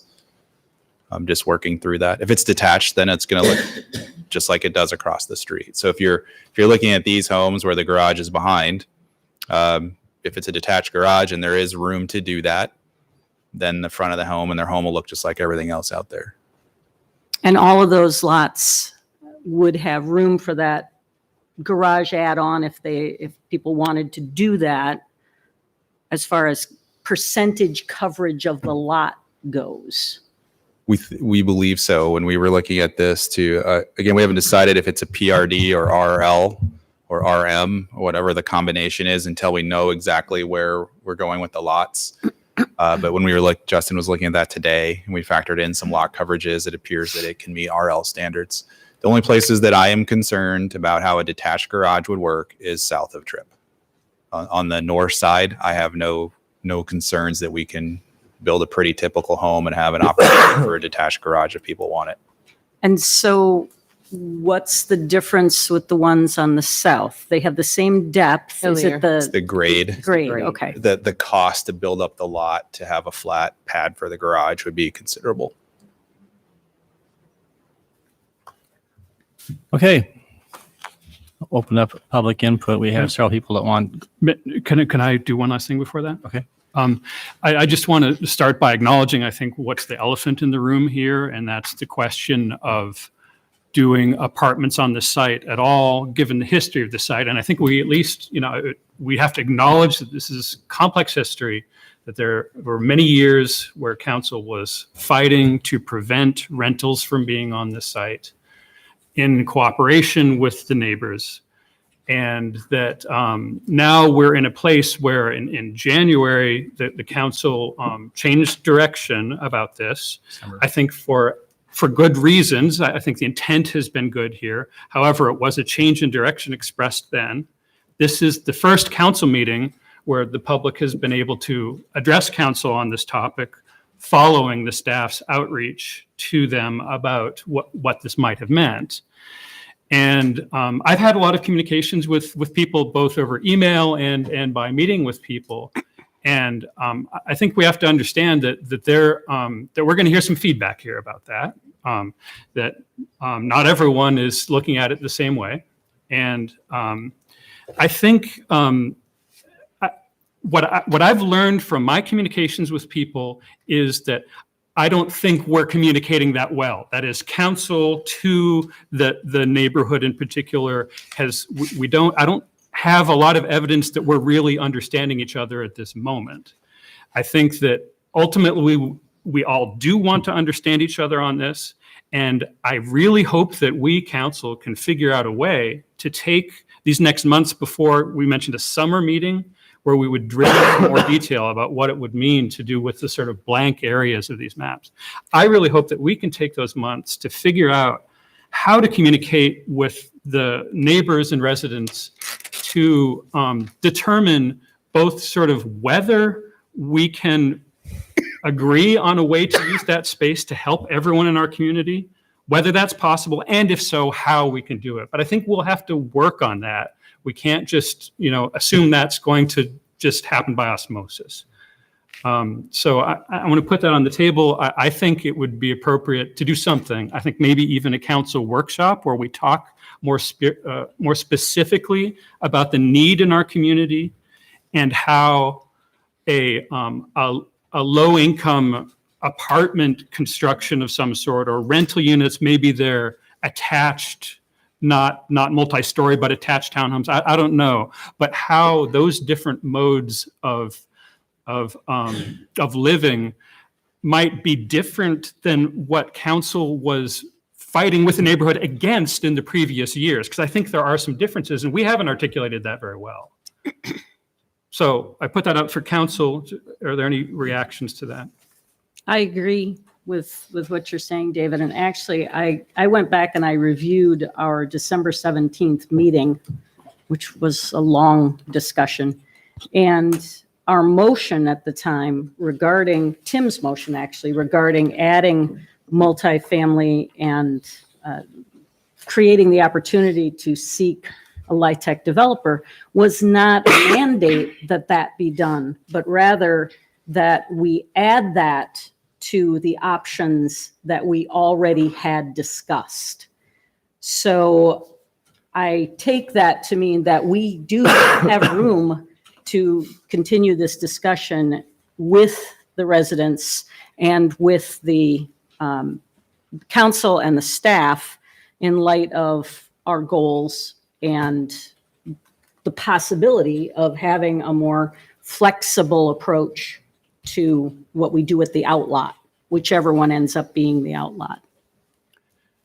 I like that, and I think, well, let me be clear. I mean, I think we might be able to agree on how to do some apartment housing on the site eventually, but I do not think we're there yet. I think that we have to have these conversations seriously, and I'm just concerned that I think it's important for us not to leave this discussion just with kind of the subtext that, yeah, that's going to happen. I think that we need to have a crisp moment when people understand we're either going to move forward with it or not. If it's not going to be tonight, then we should be very clear about when that's going to be and how much there is to talk about it in the meantime.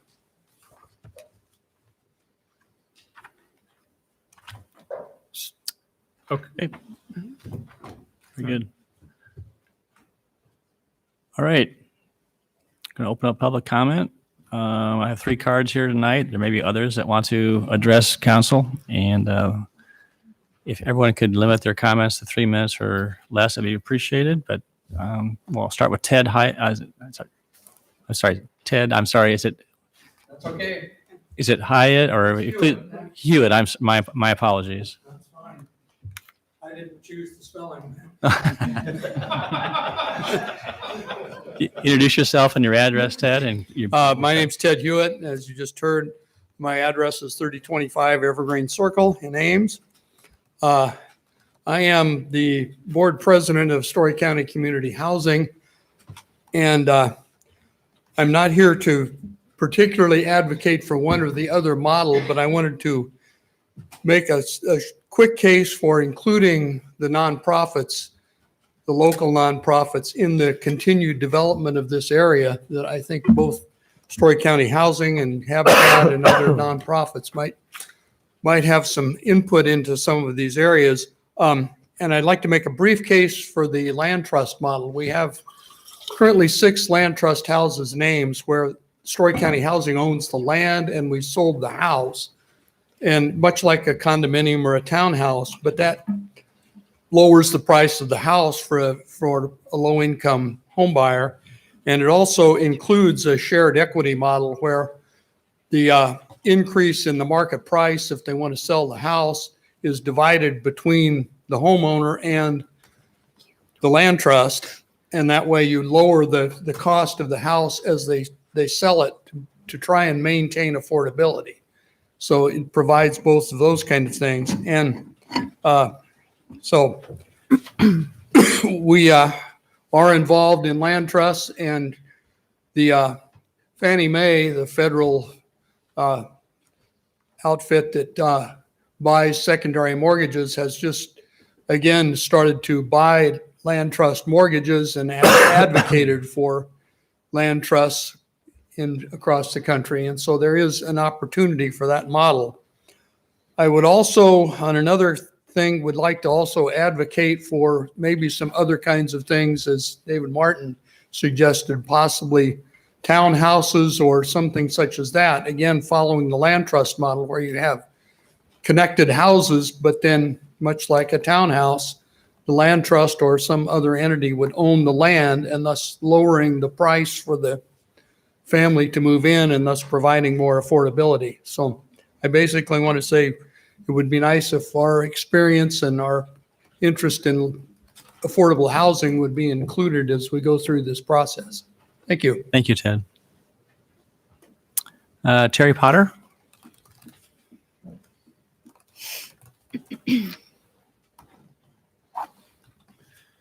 My name is Terry Potter. Excuse me. My address is 608 Douglas, here in Ames.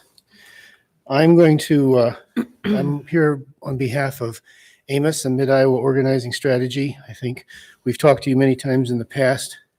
We appreciate the evening, Mr. Mayor, Mr. City Manager, City Council members, and staff. We appreciate the opportunity to be heard this evening. The Amos Housing Team from Ames continues to follow the development of 321 State Avenue. We supported the city's purchase of the property with CDBG funds for the purpose of increasing the amount of affordable housing for working families in Ames. We appreciated the city's commitment, to develop diverse affordable housing by including in the original request a proposal for a minimum of 60% affordable units, the opportunity for attached housing, and the opportunity for rental units on this parcel. We continue to believe that in order to support a development that is good for the residents and good for the community, it will be critical to integrate, increase, and diversify the housing units in any future proposal to expand the availability of affordable housing for working families in Ames.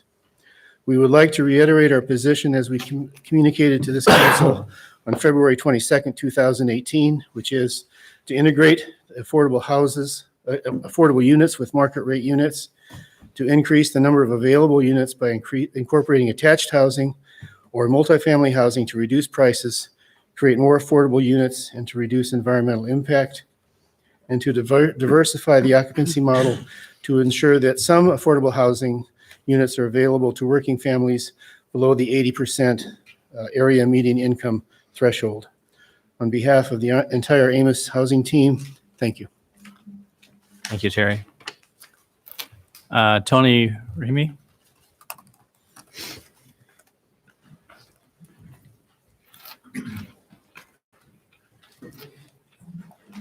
Hi, I'm Tony Ramey. I live at 425 Hilltop Road, which is in the neighborhood association that this would be a part of, 321 State Avenue.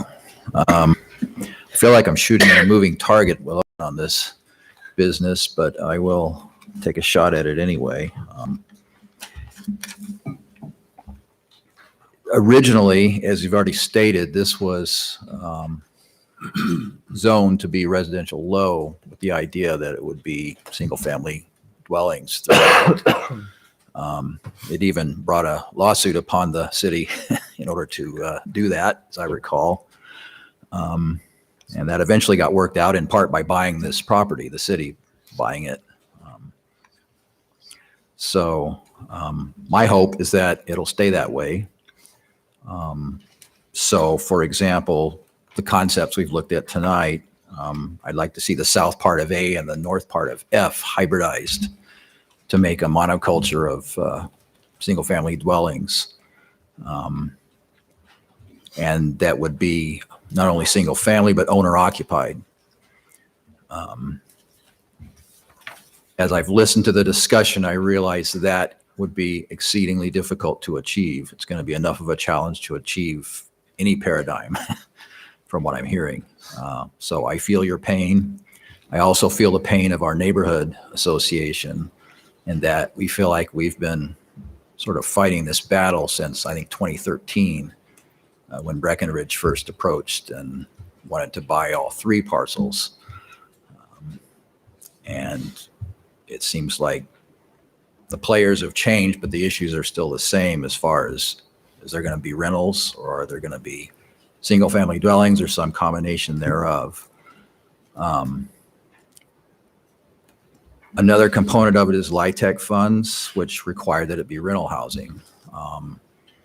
In some of the conversations I've had with Vanessa, there is a potential of a lease-to-own paradigm where you might be able to use LIHTC funds to build houses and they would be leased, but eventually the person leasing them would be able to buy them. So that would be something I would advocate, so that you could use those funds. I don't pretend to have an answer to this, but that's basically what I'd like to see done if there's any way you can make it work. Thank you very much. Okay, thank you, Tony. Others like to talk to, address council?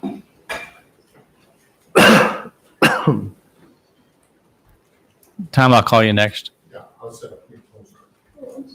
No, go right now. I'm just getting closer. Go ahead.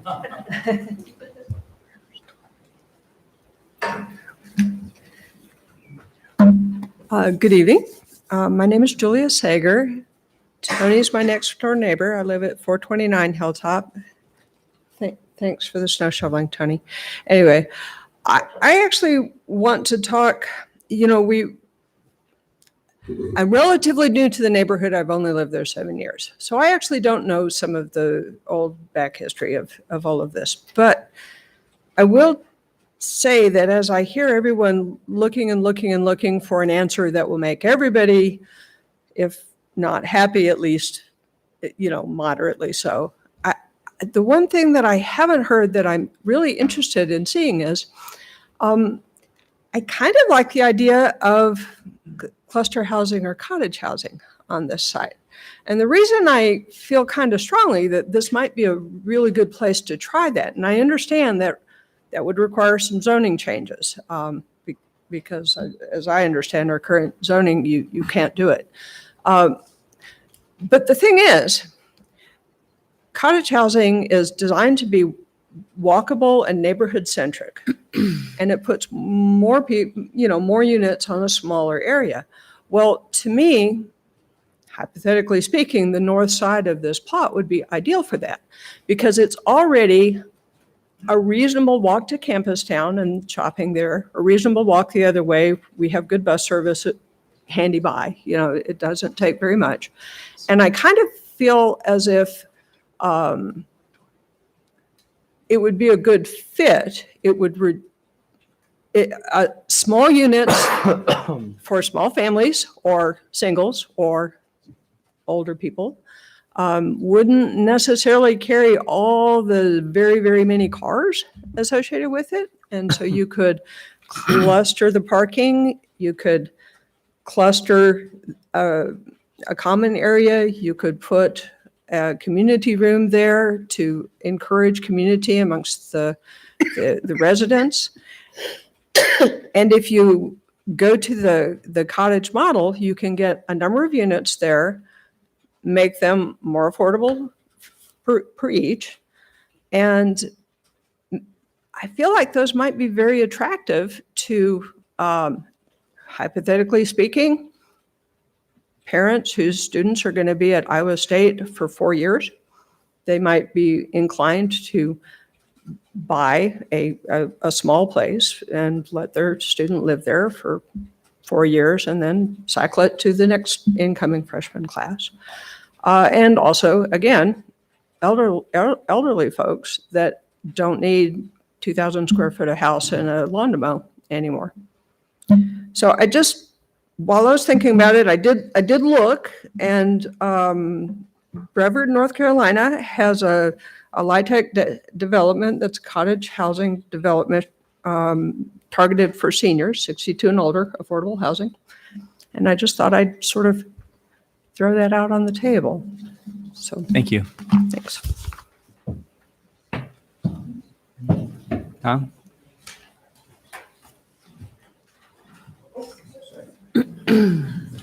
I'm Tom Prochnow at 406 Joy Circle in Gilbert, but I'm also president of Habitat for Central Iowa, 3504 North Grand. And I have, first of all, want to say we have really appreciated the partnership that Habitat has had with the city of Ames and also the many homes that we worked with Vanessa on. I think we're in the process of completing one pretty soon, close by there on Morningside. My question was, because we certainly would like to, our problem for Habitat is the lots are so expensive for us here to purchase them. We raise funds to help build them, but the properties are so expensive that if you go to a developer to develop this whole land, would you then require the developer to say, well, some of these lots have to be sold to nonprofits so they can afford to build? I want to thank you, first of all, that we work so closely with us on this, and we with you also. Just to keep that in mind, Habitat would love to help out in any way that we can. Thank you, Tom. Others?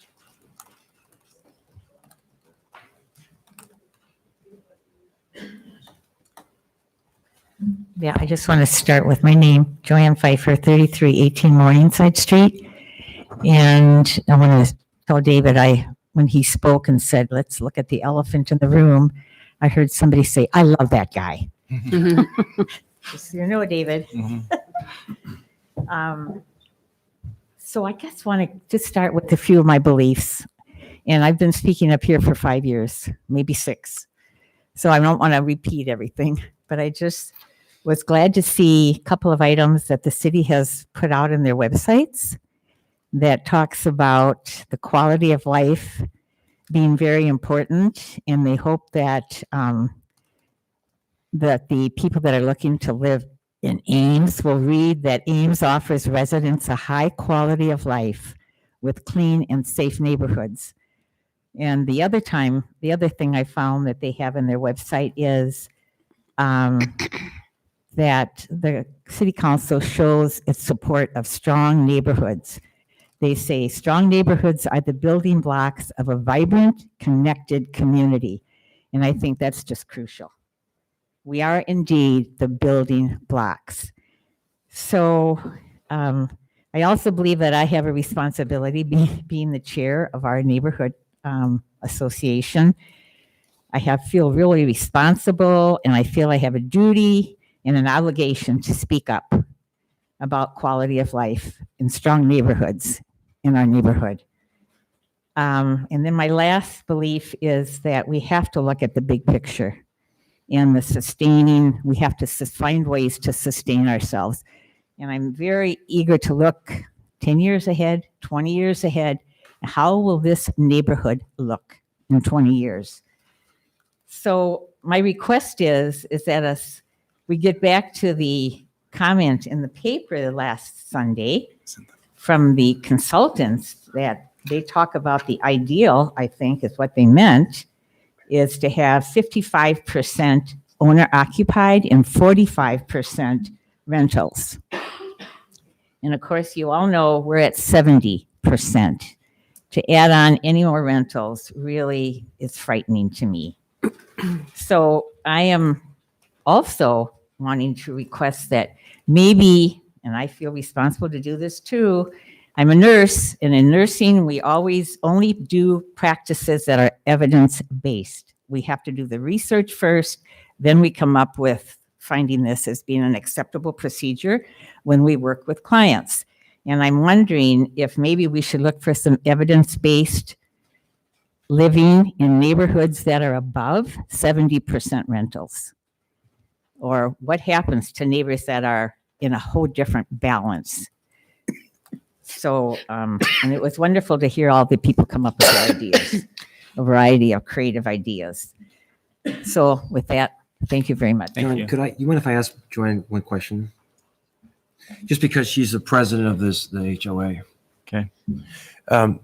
Joanne, you may not have an answer on this, but it's because of your position, as you look at the alternatives that the council has before it, do you have an opinion on any of these? Maybe you say none of the above. Yeah, I really do not have a strong opinion about those placements. Is that what you're talking about? Sure. I mean, that's why I'm asking. We value your opinion, and I'm just curious if you really haven't addressed I don't challenges have. we have. I wish right now, over the past year, I've been wishing I had a degree on urban planning, to tell you the truth, because it just sounds so important, because communities are so valuable. So I really have not spent a lot of time. And for me, I'm very visual. So what I would love to see is a little mini model. That would really be serviceable for me. So is it fair to say that your HOA or your group does not want to see the multifamily Yeah, rental. right. Okay, good. Just want Yeah. to make sure I understood that. I think that says, yeah, I guess in essence, that's what I was saying. We have to be so careful. Okay, thanks. Thank you. Yeah, Thanks, thank Mayor. you. Right. Yeah, thank you. You know, I just wanted to comment and compliment everybody that's worked like a dog on this council. I mean, this is hard work, and you all have full-time jobs. So I just have a deep respect for all the work that you do. Every one of you. I hope you take a pat on the back. Yeah. Thank you, Joanne. Thank you. Anybody else?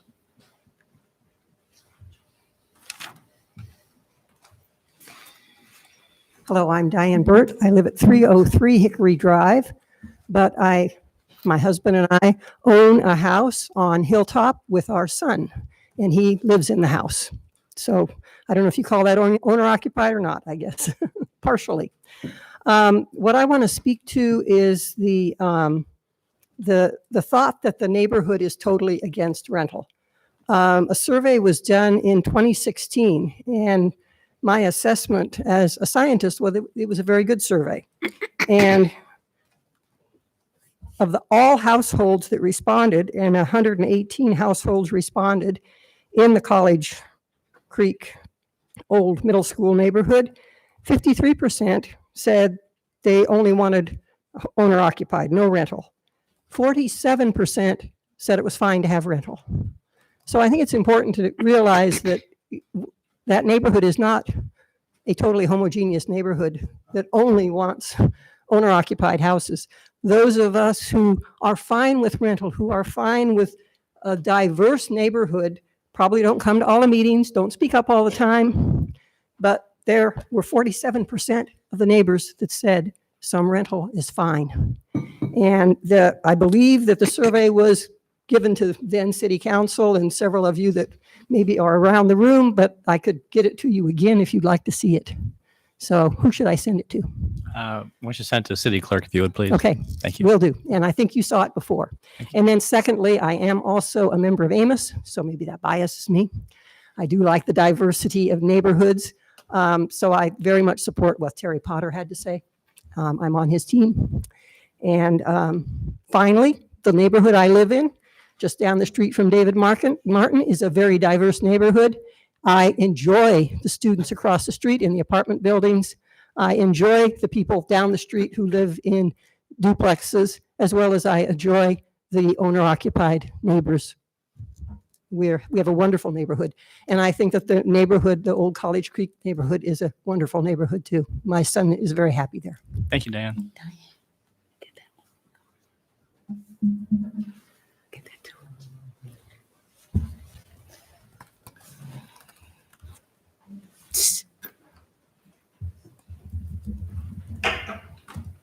Good evening. I'm Marilyn Clem, and I live at 3306 Morningside. My house was built in 54, didn't have a garage on it. House next door that Mike and Marcia Peterson owned didn't have a garage on it. But everything west of there did. All those lots are 65 foot wide and 165 foot long. I've got plans at home. I bet you guys could probably dig them up someplace here too. 1 year, out of the 44 that I've lived there, we had a torrential downpour. And I stored all my firewood in the back of my property line along College Creek. That lumber set halfway up that hill from that fence. And we had to go over there after it. Nothing's ever been done about that College Creek situation.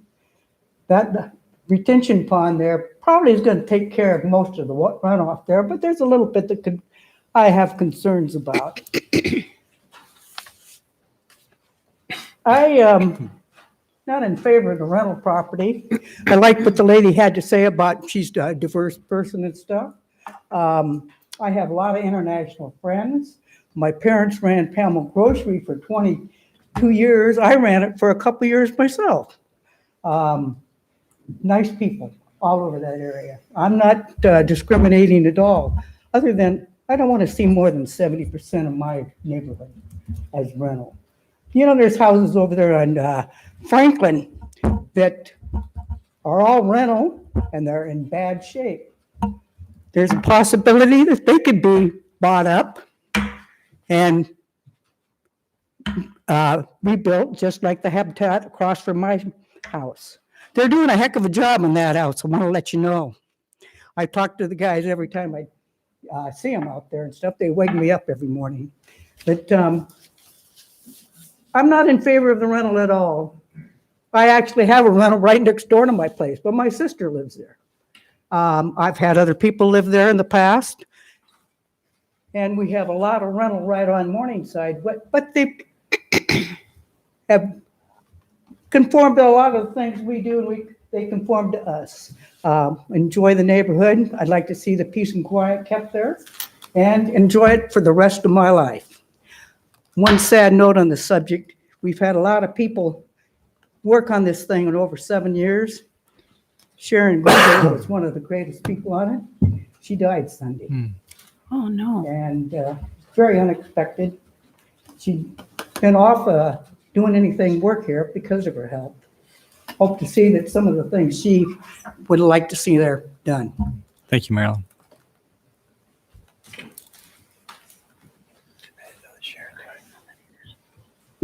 Rich Ketchum, and we live at 2923 Arbor Street, which is just off the top right corner of this image. We've been residents there for well nigh 35 years. I would like to thank Kelly and you and David for the outreach meetings that we've had in the last month. And I like some of the comments I've heard here tonight. Brown Wynn, I think your comment regarding, perhaps we've got to think outside of the box on how to develop this. There's an opportunity there. Personally, and I think anyone that's met with me knows, I have had my fill of rental experience. I think in the area, we're at 70% rental units. And when you go down the roads and you see rental signs out, or you see property management signs attached to houses, this doesn't bode well.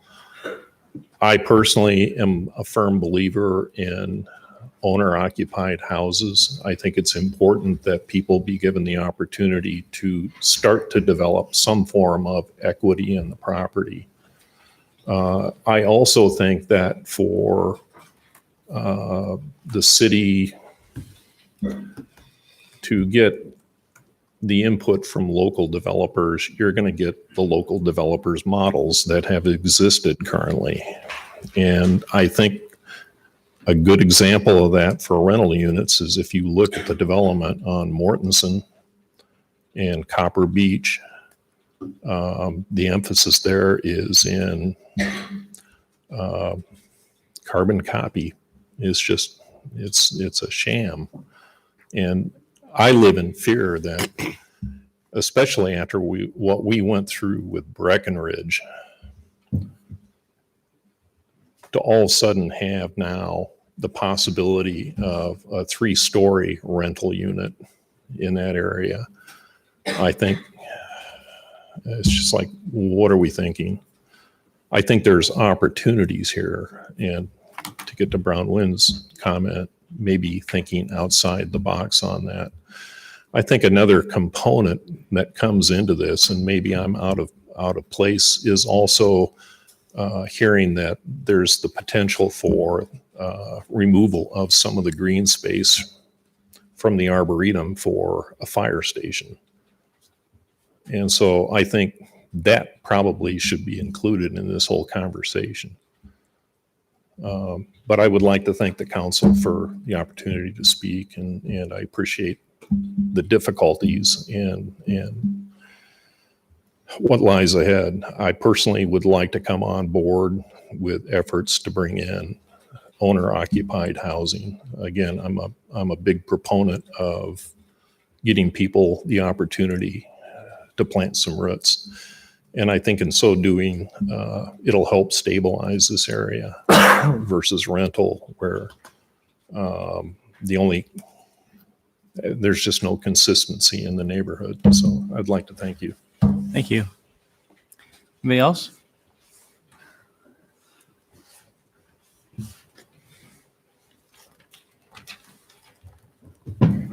Debbie Ramey at 425 Hilltop Road. I'm very uncomfortable doing this, but I feel strongly about this because we have, there was such a battle with the 70% rentals in our area. We have like over 200 units or houses in our association, but 70% of those are rentals. And so I think what we'd like to have is a community of people committed to the neighborhood. And oftentimes the rentals are only there for a short period of time, and they're not vested in the property. And the design of the houses that they're talking about creating with the new plans that are up, and the small property footprint, if you just drive on Dotson, that's what happened. They are just small little units on small property, and they all became rentals. And if you look at the care that's gone into those properties, there is no vested care in that whole little strip. They were brand new, but you wouldn't know. They've only been there for a short time, but they don't look that in good shape. The other thing I wanted to bring out is that on Tripp Street, Windsor Center is apartment high-rise, 3-story high of affordable housing. You had to have limited income to live there, and that would only be like less than half a mile, fourth a mile from another set of high-rise affordable housing in the same neighborhood. We're trying to keep our nice little community of family vested homes, and to have two, I guess that just bothers me a lot. I do not disagree with having rentals, but I would prefer lease to own. But I also like what my husband said earlier of creating lots on the north and south side, and to not have high-rise apartments, whether they be leased to own and affordable or even rentals. But I would not like to see a high-rise apartment there. Thank you. Thank you.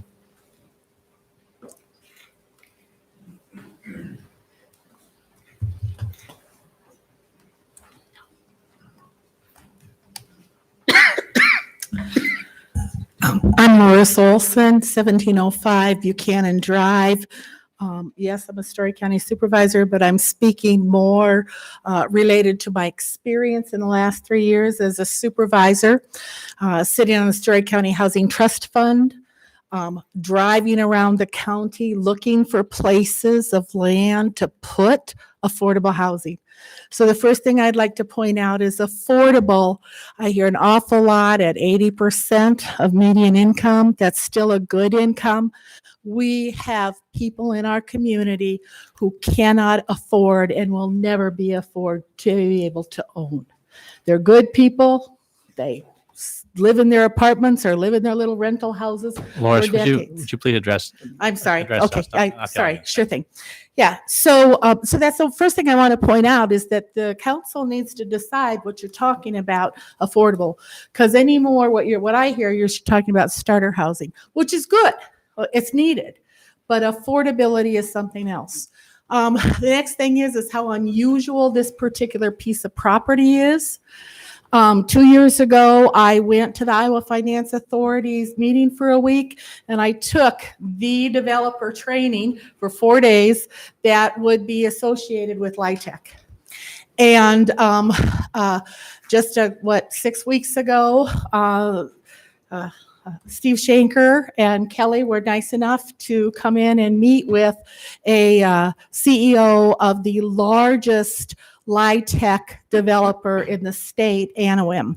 And the CEO came up and just to be able to answer some questions and ask, et cetera. And that developer made it very clear how unique this property was to be able to do light tech. You just can't put it anywhere. In fact, the original plan was, could we partner up with something over in Nevada? And Nevada doesn't score high enough on the scoring ratings. So that's what I'm here to tell you, is that as the council works through this, I, as a resident of Ames, have always worried about affordable housing. When the Des Moines Register brought me here in 2002, I heard people talk about we've got to have more affordable housing. We're still talking about it in 2020. So I urge you to be bold. I urge you to please realize what you've got here and to service the range of citizens who never will be able to buy, at least by looking at some multifamily. Thank you. Thank you. Anybody else? Okay, close public comment. Council? Kelly had asked for, I could restate what I believe you said, Kelly, and that is you like to select one of the concepts and also give some direction on percent of affordable housing. Those are the two that were the big items tonight. Is that correct? Yep, those are probably the minimums. Mr. Mayor, when you started to ask about the lot sizes, a couple of you did, I think started to work on that a little bit more while I was sitting here with you.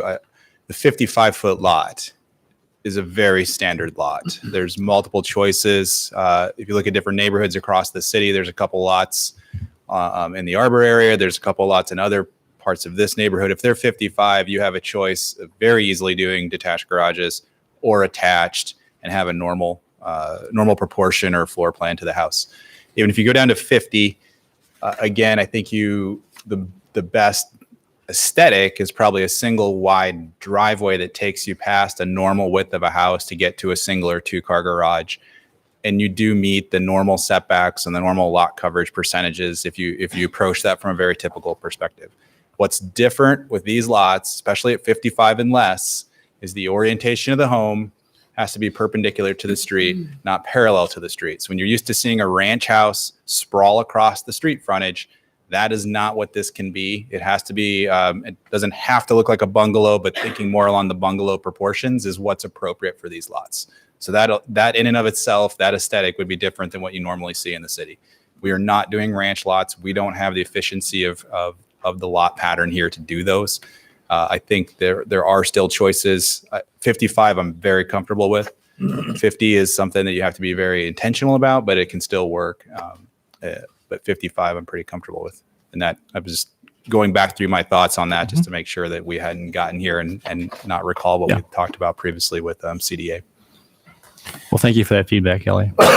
And Kelly, when you say that the 55 would be okay on the south parcel along Wilmouth as well as... Yeah, so 55, you can do it if you really wanted to. You can do a two-car attached garage and not take up more than 50% of your front facade if that was the design. So I think if you want to be intentional about the design, even if it's a two-car garage, requiring that to be stepped back just a little bit from the front facade, have the front door be out front, even if you don't have a porch, I think you're addressing the aesthetic enough. So I think even on the south lots, a 55-foot wood lot, 55-foot wide lot is definitely workable for a normal home. Can I go with the low-hanging fruit maybe?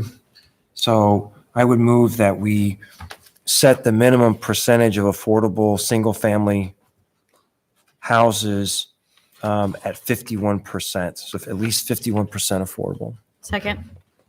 Okay, moved and seconded. Discussion? When you say houses, you mean housing units, right? So it could be whatever those units are. Or do you mean single-family home?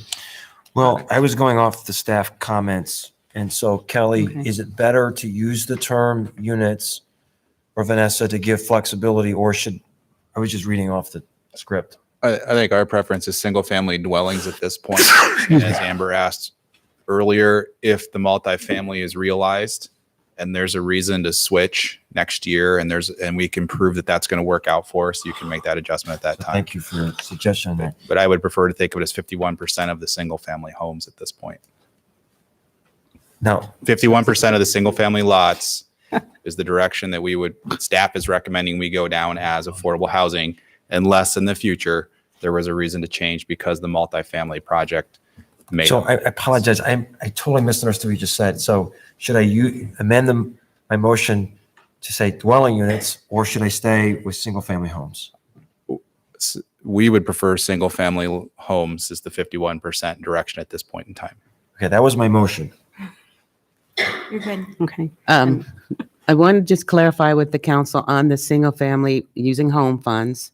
There's a requirement, just so you know, it's out there, that once we build those with home dollars, they have to be sold within 9 months or they automatically convert to rentals. I wasn't familiar with that. Could you say it one more time, Vanessa? Using our home funds to construct a home, single family homeowners, if it doesn't sell as a homeowner property within 9 months after construction, it will convert to a rental. And can it convert back to an owner occupied? I believe it can, I yes. mean, when you think about the lifespan of how long it takes an average property to sell, that's a pretty tight window. It almost seems like it's gamed to be turned into rentals. Well, That's only if we're I think we got- constructing the property, though. It's not if we're selling the lots and someone else is building a house, that requirement doesn't apply. Right. So how does that comport with our restrictive covenants that they would be owner occupied? Well, our goal in administering the program is to have qualified buyers first. Them up front. So Right. we don't, You don't Bump build up until against you that. have a buyer. We're not going to do Yeah. spec housing. yeah. All right. Well, Okay. But I just wanted to make sure.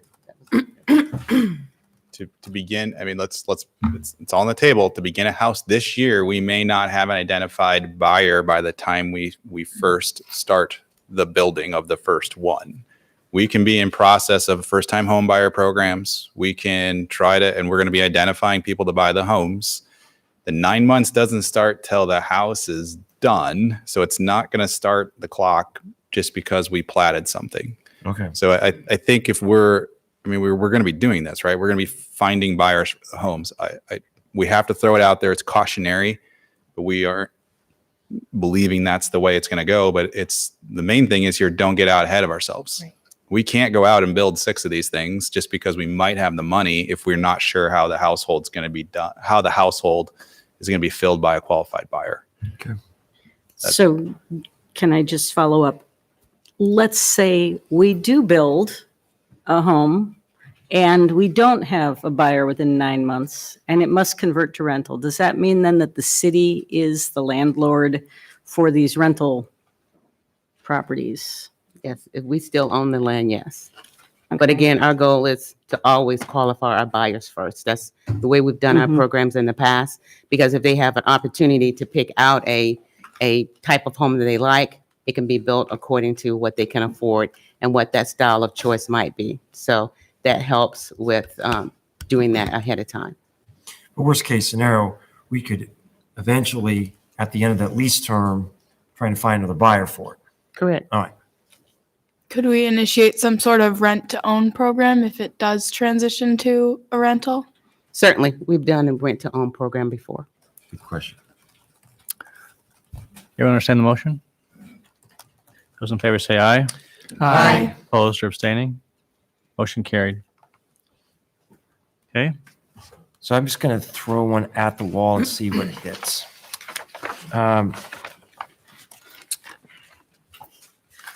And I'm going to sleep okay no matter what we do tonight, so I'm not going to fall on my sword. But I'm going to move that we select option F.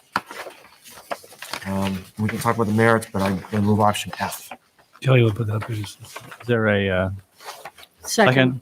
All right, discussion. Second discussion. Why'd you pick F? So we've heard lots of feedback tonight and through emails about the concerns of having the neighborhoods be up next to the rental housing. And by placing it on that south side, there would be some insulation because you have the houses along Wilmuth that would in some ways act as a bit of a barrier between the neighborhoods to the west and the rental housing. I think that having the owner-occupied properties to the north creates greater continuity with existing neighborhoods. And I don't have a real strong preference on traffic flow things. I don't really understand those. But that seems like a logical pattern to get people in and out on the north side. So that's sort of the best I can do.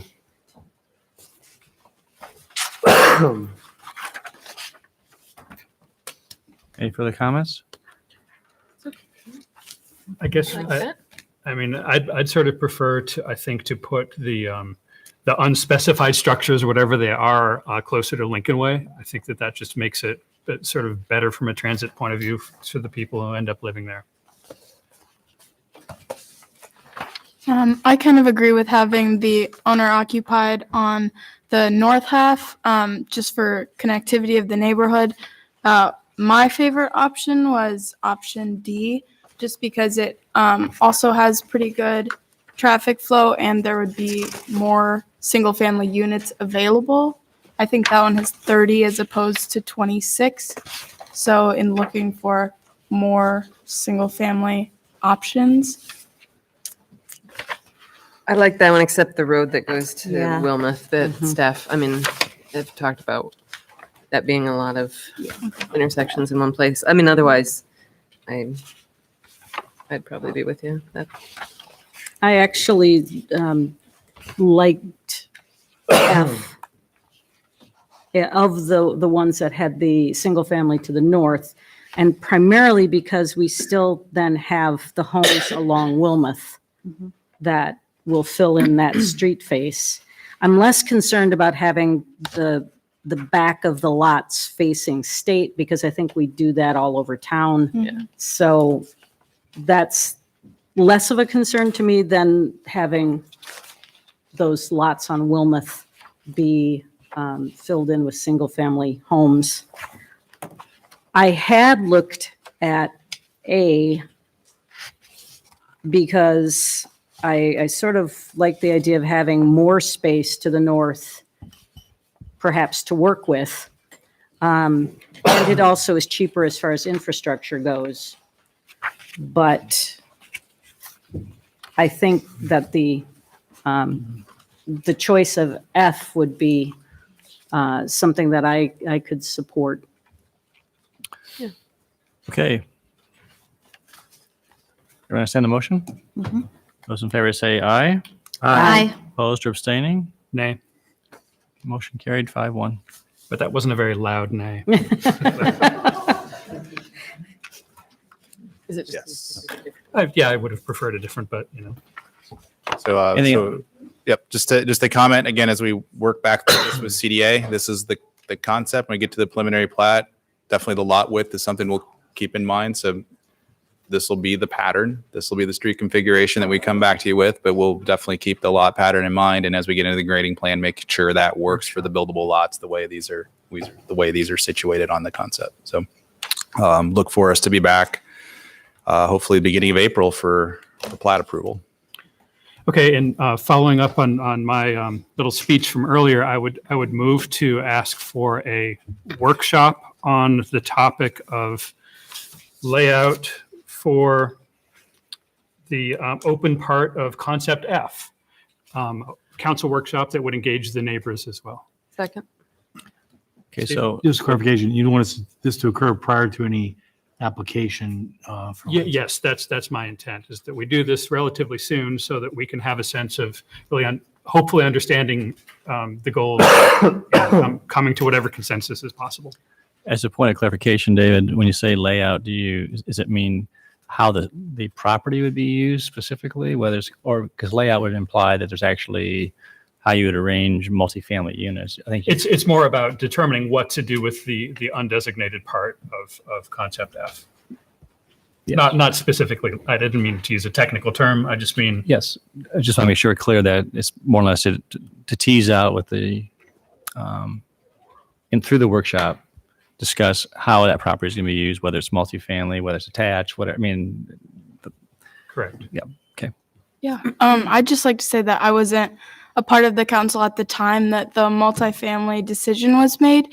And so I think it's really important for me to say I would be okay with multifamily rental depending on what it looks like. And so it's really important to have this workshop and work with the neighborhood and find different concepts for multifamily that could work for everyone. And if that's attached townhomes or different types of duplex, triplex, quadruplex, not necessarily a high-rise apartment building. I want to make sure that this neighborhood has continuity, and if we're going to do multifamily, it's well thought out and it has the support of the neighborhood in some capacity. I do think we need to be realistic about what will be a viable LIHTC project too. I mean, I think when we talk about, Joanne brought up the quality of life, and I think we pride ourselves in Ames on attempting to offer a high quality of life to everyone. And we have people in this community who cannot afford a place to rent, and we need to be able to look at options that will allow people who want to live in Ames the opportunity to do so. I work in affordable housing. I see it every day. People who struggle to find decent, safe, affordable housing that is a rental property. And I don't know that we're going to be able to achieve some of those goals with duplexes or townhomes. It's just the reality of what is needed in the low income rental market. I think the other thing that that I was trying to get into the discussion back in December, and which Bronwyn brought up tonight, was that I'm interested in seeing different things. So if we can come up with some other product that is going to introduce something different that does help us meet affordable housing goals, I'm open to that as well. And having a discussion about what we do with the outlot makes sense because it allows us to include Rachel in this discussion and to also include the neighbors in the discussion of what's going to happen. Okay. All right. Those in favor of the motion say aye. Aye. Opposed or abstaining? Carried. All right. Anything else on this item? Otherwise, we're going to move on. Can we take a slight break? We should, on item 21, should only take a few minutes. Is that correct? Certainly. Thomas? No. All right. Let's move on. Let's do 21, then we'll take a break. This is on 2021 proposed annual action plan projects, public forum follow-up for community development, CDBG home programs. Any questions for Vanessa on the staff report that's included? I do want to point out that we have received our allocation that's outlined in your council action form. I was surprised, but it's good to know that now we can proceed because we actually have our allocation for 2021. Good. Okay. All right, I'll open up public comment. Is there anyone in the audience who wants to address council on this topic on the agenda? Seeing none, close public comment. Entertain a motion on resolution approving the proposed 2021 annual action plan program projects and proposed budget and directing staff to prepare annual action plan for public comment. Move approval. Second. Roll call. Aye. Aye. Aye. Aye. Aye. Aye. Thank you. Entertain resolution setting a date of public hearing for May 12th, 2020. So moved. Second. Roll call. Aye. Aye. Aye. Aye. Aye. Aye. Okay, we'll take a 5-minute break. Thank you. Thank you, Vanessa.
All right, we're going to move on to item 22, Mortensen Road Sidewalk Infill Update. Good evening. We provided an update for 3 properties along Mortensen Road that currently do not have sidewalk or shared use path infrastructure along their properties. Information is provided for the 3 different properties, different property owners. Specifically, we're looking for direction as far as the time frame to get some infrastructure implemented on those properties. Okay. I knew it was too good to be true that it happened right away. Yeah. So Alternative one. there's 2 alternatives presented, and I guess another alternative be to, according to staff report, 1305 Dickinson, the property owner indicated that he'd be willing to complete that by July 2020. Is there a reason why that wasn't an alternative, or you just gave 2 alternatives to us? No, we just, we gave 2. We're certainly open to creating a new one. Yeah. I think that would be great because there's a lot of housing on the south side of Mortensen as you go farther west there. And having one of the sides complete is so much better than having 0 complete as we did before. Which one was it that could be done? 1305 Dickinson. So But it it says, oh, I see. It just says development plans are being considered. Yeah. But there's no time frame. Okay. Whereas the one on the north has more, Is imminent. well, or the development. according to what Yeah, staff's I see. been told. Yeah. I'm personally in favor of finishing at least one side Yeah. of this because I think that's consistent with what we did earlier. Mhm. And since it doesn't sound like 1305 Dickinson is going to be a hardship for the developer and there isn't anything imminent for development there, I would like to see us do that. Yeah. I don't know if we're ready for a motion Yeah. on that or if there's input that needs to be given. Oh, you're good. Well, I'd entertain a motion to maybe take alternative number 1 and add to it in terms of 1305 Dickinson. Yes, so I would move alternative 1 with the addition that we request that the sidewalk at 1305 Dickinson Avenue be completed by this summer. I don't know what the timeline is, or as soon as possible. It'll be a shared use path. Oh, shared use on that path. property. Okay, Even better. So that would be by July. By July 2020. by July of 2020? 2020. Okay. The Is other there a one. second? Second. All right, moved and seconded. Any further discussion? Those in favor of the motion say aye. Aye. Opposed or abstaining? Carried. Thank you. Okay, item 23, Susan?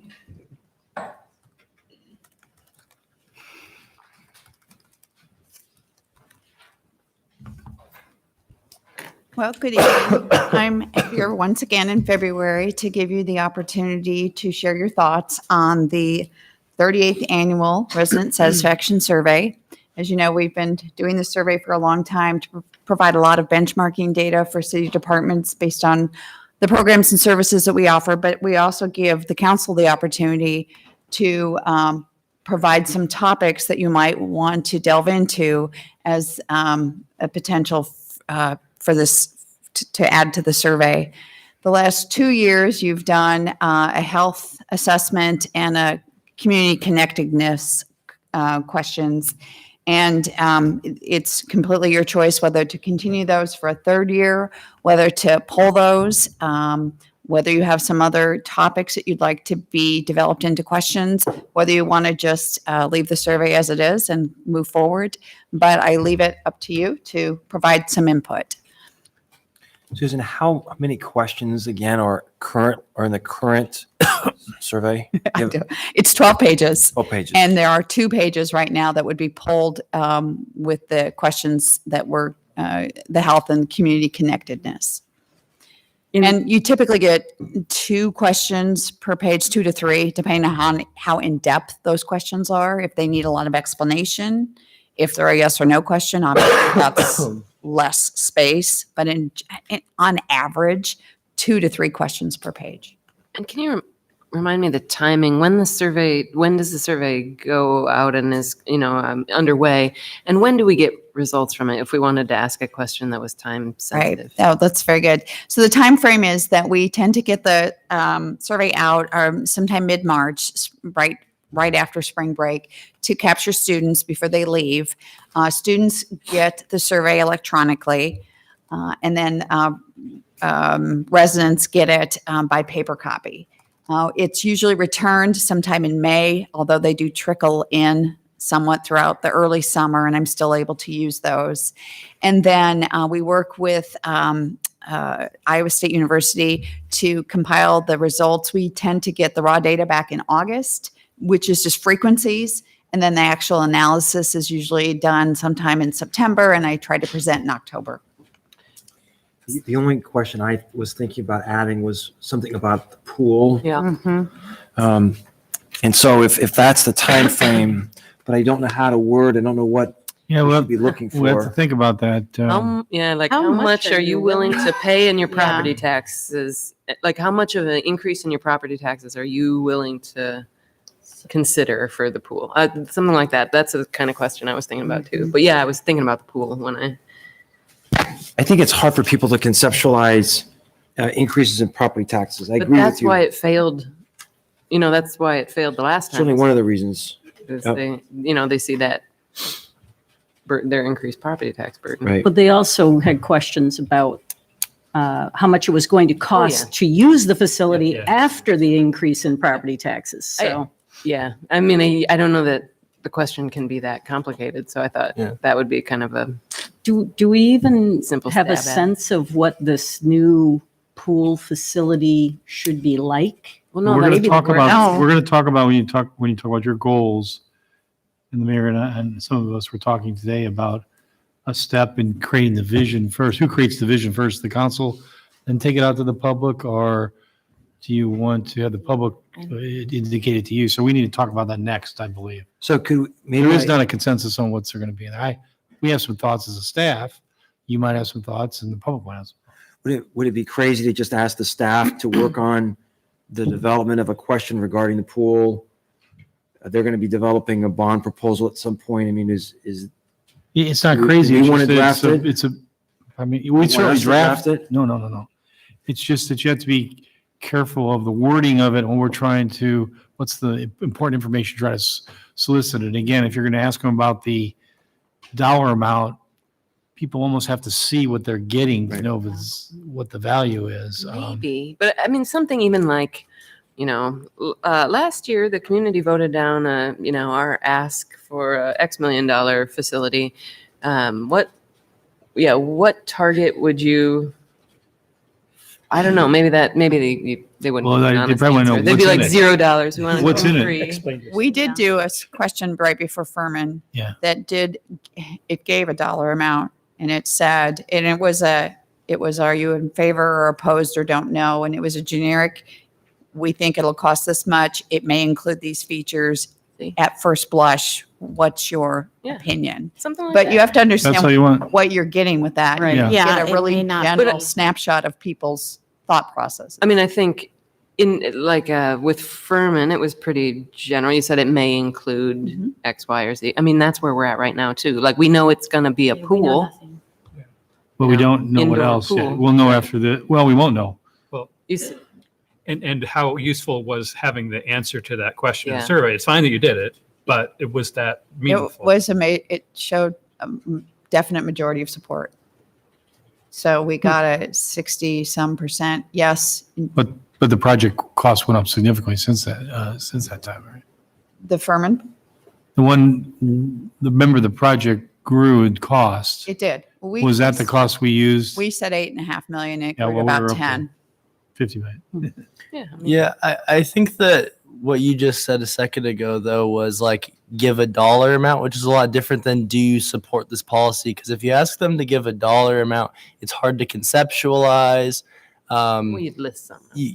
yeah, maybe do multiple choice, but then how useful is the data? Because like the more options they have for like a monetary amount, then you have a lot of different people like, oh, I'm definitely for this, but not this. And it's hard to catch that range. I feel like figuring out a definite number would be a lot more effective to interpret the data after the fact than giving a range of questions and saying, or a range of numbers and saying, which one do you support or do you not support any? I don't know. Do we have time to do that before the survey? Tell me. Well, that's one of the questions or one of the concerns I'd have is that you could have stale data. And the other thing is that if we're, one of the council's goals was to get this moving. And if we don't get the results back till October, Yeah. at that point, we hopefully will be down the road a little further in terms of teasing out.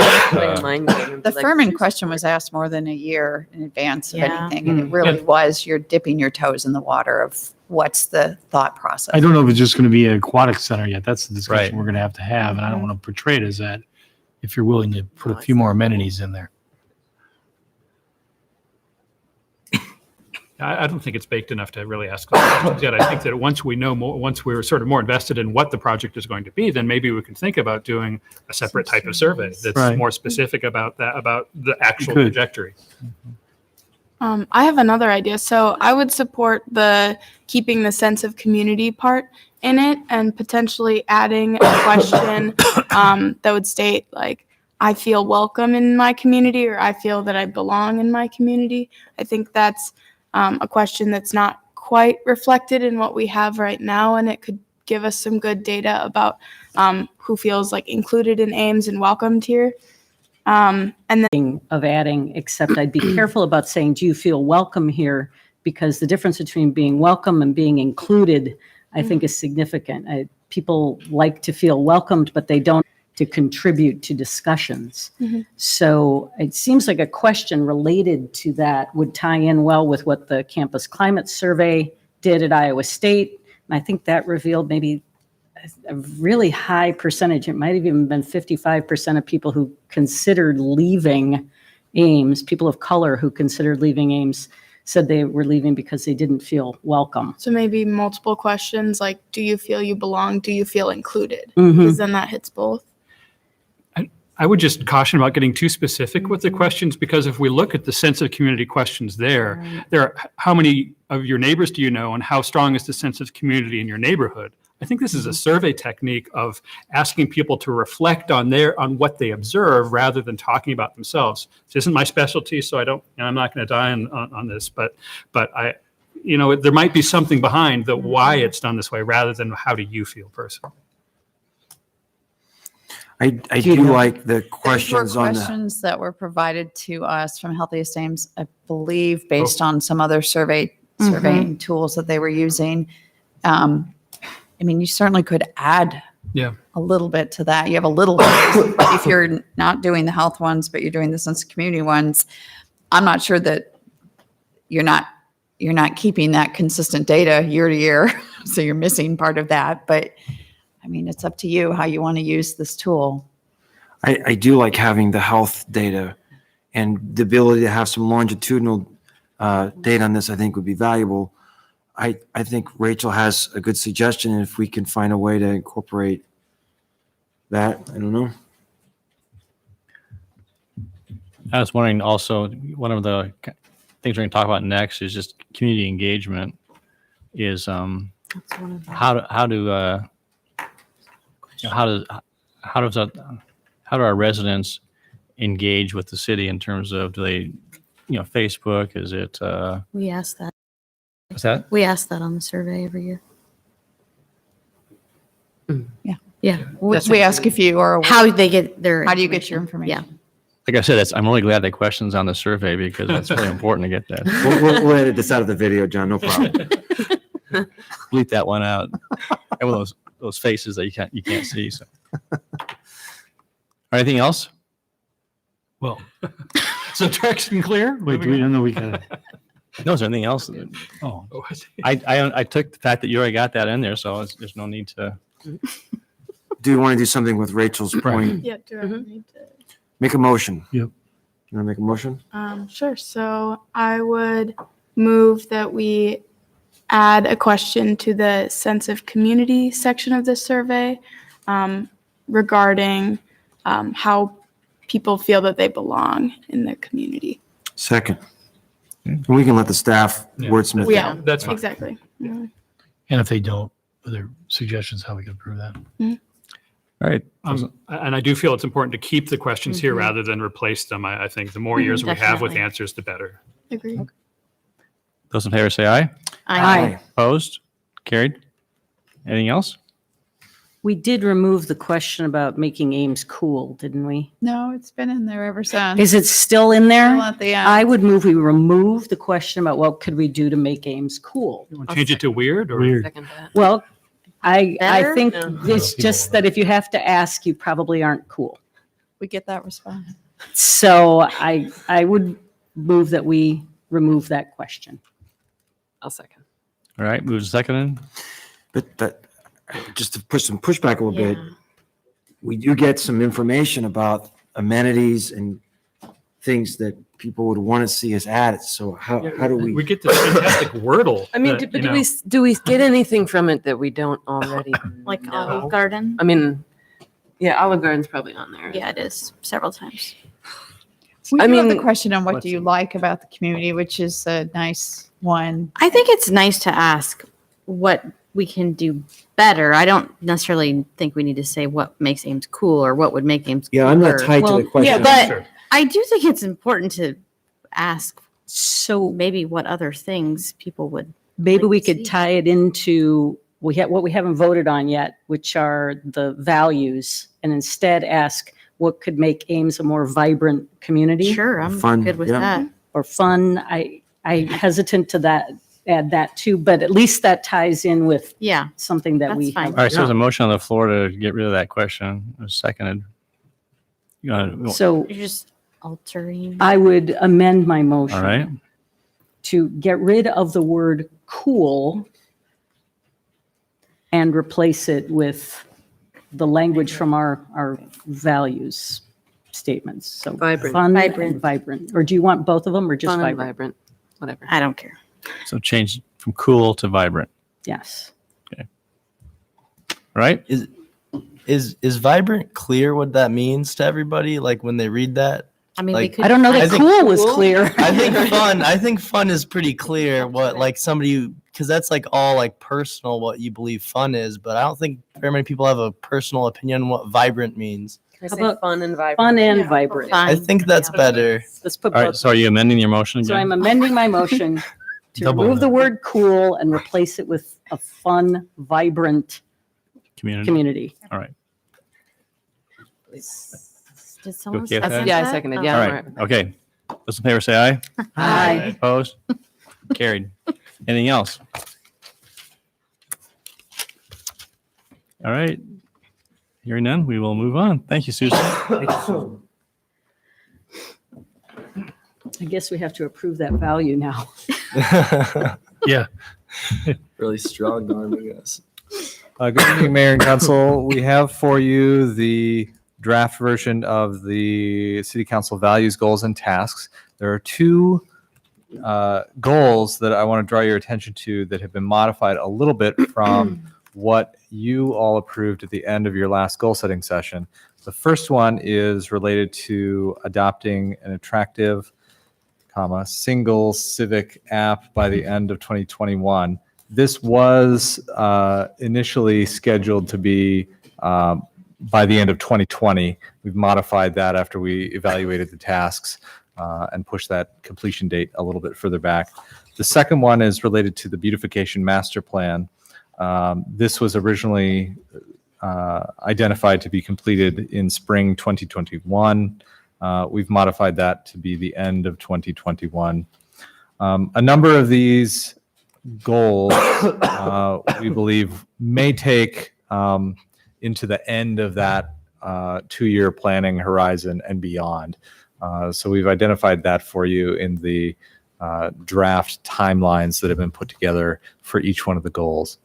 And then we've identified all the different tasks that city staff believes would be necessary to accomplish those goals in a manner that is attainable with our current resources. So I'm happy to answer any questions, or if you would like to modify the tasks or goals or value statements, we'd be happy to adjust those as well. I have a question on the pool. So task 1 is to, oh, Task 1's putting funds in. yeah, no, I got that. So I'm just trying to figure out, so the Parks and Rec Commission, and maybe this is related to the item above that too in the downtown plaza. The Parks and Rec Commission has been tasked with soliciting input from the public, but I think we just mentioned a little bit ago, are we doing that first and then coming to council to develop then the vision, or is council kind of saying we want X, Y, and Z? Well, Parks and Rec take that and go solicit An excellent input. discussion, and I agree it needs policy directive. We heard from you that you wanted to get public input, so we put that first, and we use the Parks and Rec Commission along with staff to do that. But there's a valid argument that can be made.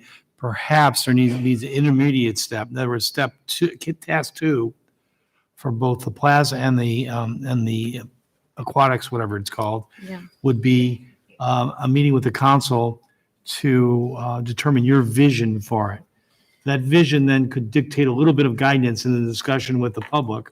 They may agree with that or not and give you feedback first. So you can turn that around and get a visioning from the council first. I'm just a little worried if we leave it so open-ended that we just get information that's not very helpful So, at all. Mayor, what do we put down for the task 2 would become, what was it called?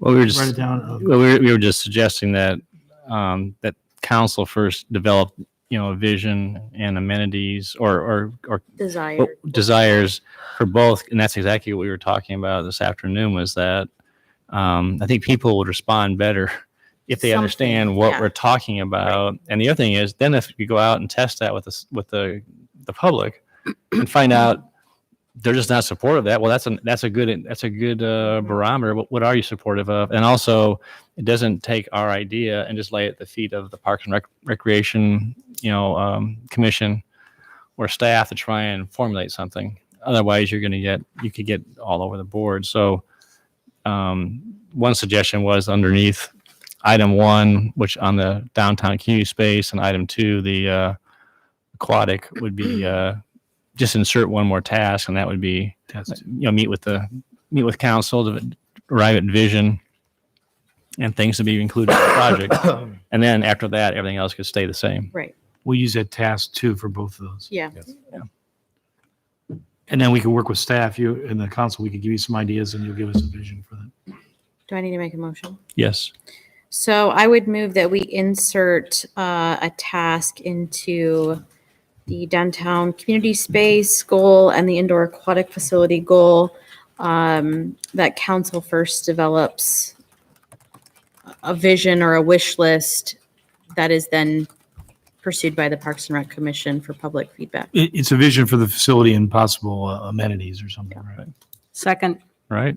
Any discussion? Those in favor say aye. Aye. Opposed? The other thing that we were wondering is that I think you recorded the verbiage indoor aquatic facility, which is what council came up with. And the question is, should that be broadened? Because is it just an aquatic facility, or is it an indoor, or is it a, I hate to use the word recplex because that's actually. Say, don't call it a recplex. I mean, but and maybe it just stays that way for right now in our goals. Maybe we have our vision, then we'll do it, and we can then amend it, that. and we can amend it then. Yeah, I think. But we know that's you nice. voted on a broader, but Yeah. limited change to that. Yeah. Okay. All right. Anything else in input on the values, goals, and tasks that are in front of you? I have just a couple things. Under the meeting with this school, the task, and I don't know if we need to change this, but maybe just some bit of guidance. I would hope that the workshop with the school board would involve looking at best practices that are emerging.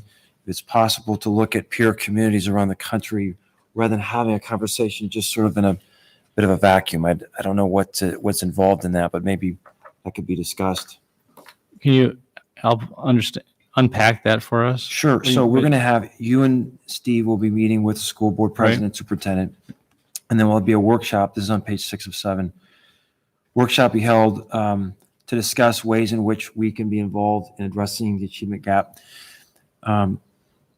My hope is that we would be equipped with examples of things that are being done in peer-sized communities. So to make that workshop more beneficial. Okay, so then you insert between task 1 and task 2. Excuse me, so this will be a new task 2, that the staff will perform an analysis of best practices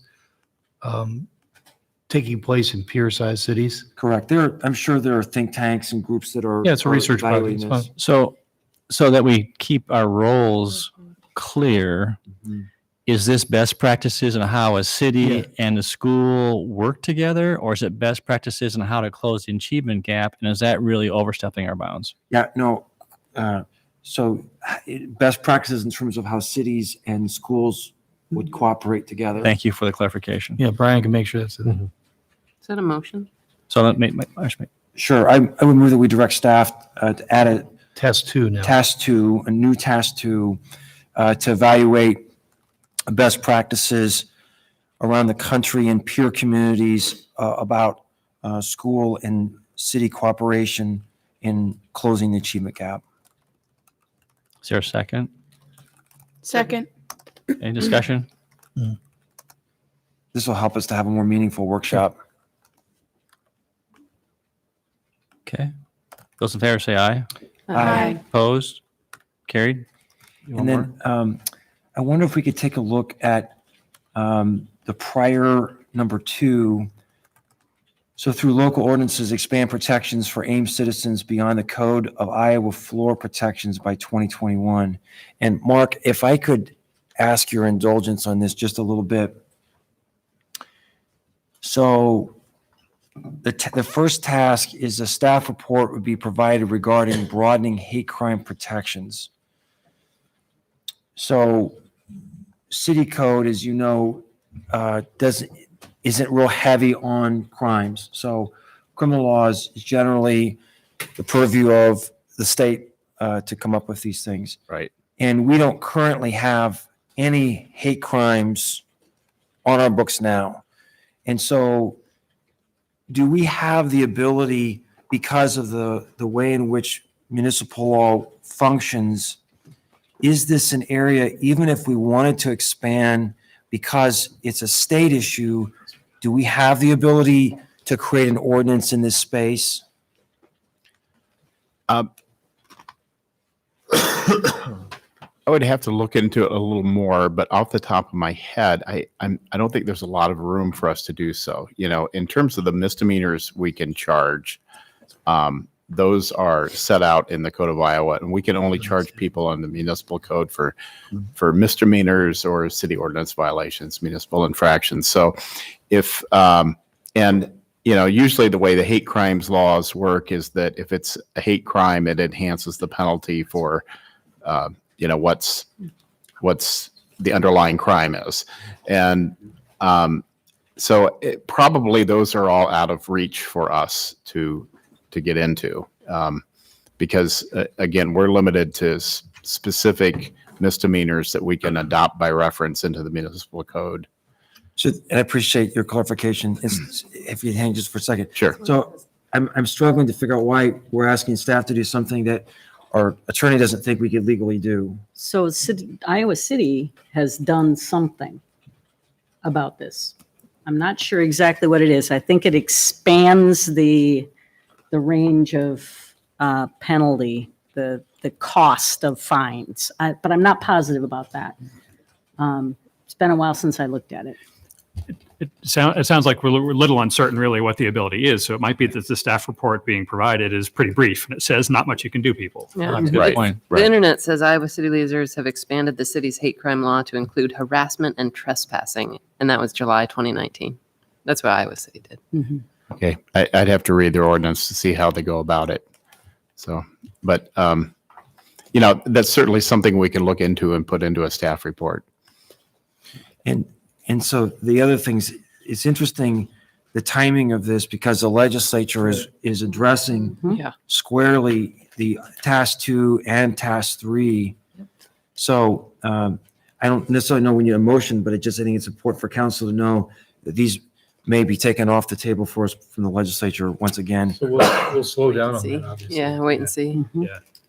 Okay, that's all I had. The other thing on that, on number 2, it says Code of Iowa floor protections by 2021, and that shows beginning in February and ending September of 2020. Is that correct, or should there should be some congruence between 2021 or? Oh, well, when we started going through the tasks, we felt that they could be accomplished pretty quickly here compared to some of the other. Should we change the goals goal that then from 20 or more substantial? 21 to 20? I think the reason we had that written that way, bless you, is that we wanted to get the reports first and see what the legislature was going to do. Okay. And then after that, actually expanding was the next part. But Understood. I'm just trying to make sure we're consistent. That's all. That's fine. All right. Anything else to add or amend to these values, goals, and tasks? You need a motion to approve the balance? I think a motion that, to approve as amended. As amended. So moved. second, All right, move to second. Any further discussion? Those in favor say aye. Aye. Opposed or abstaining?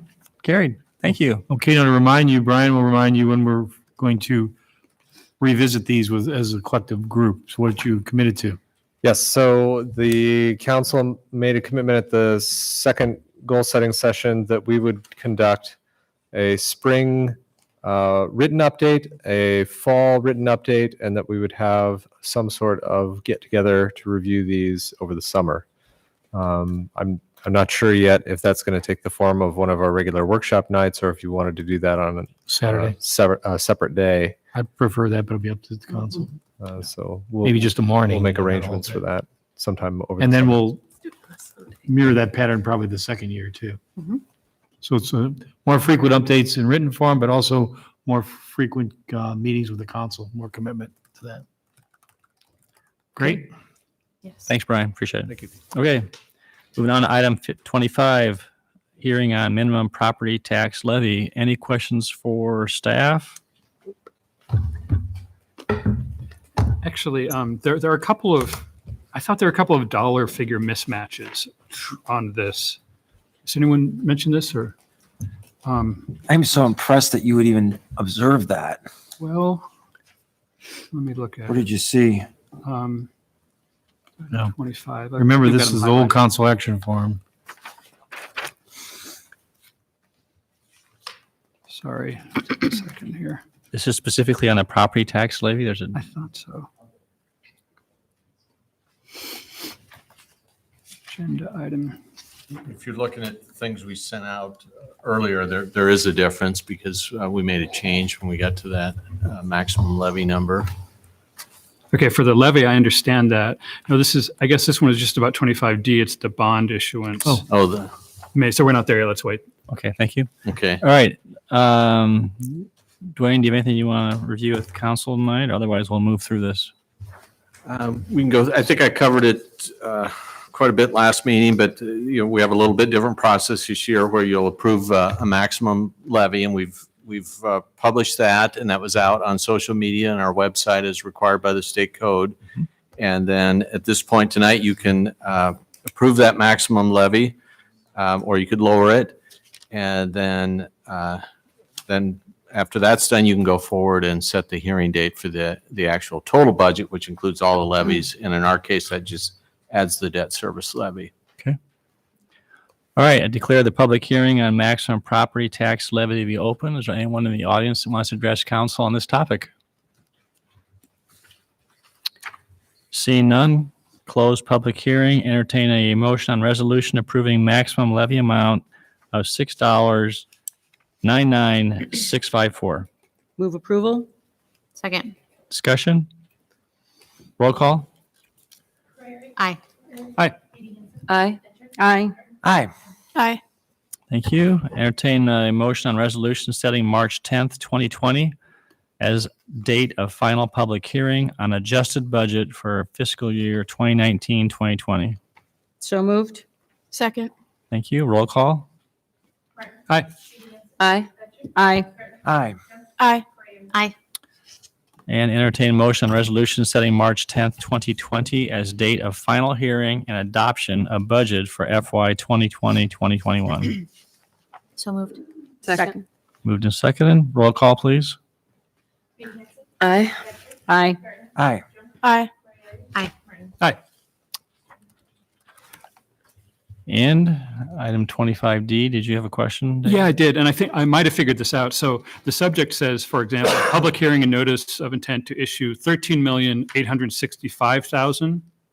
But then if you go down into the list on the following page, the total bond funded projects of 13,181,900.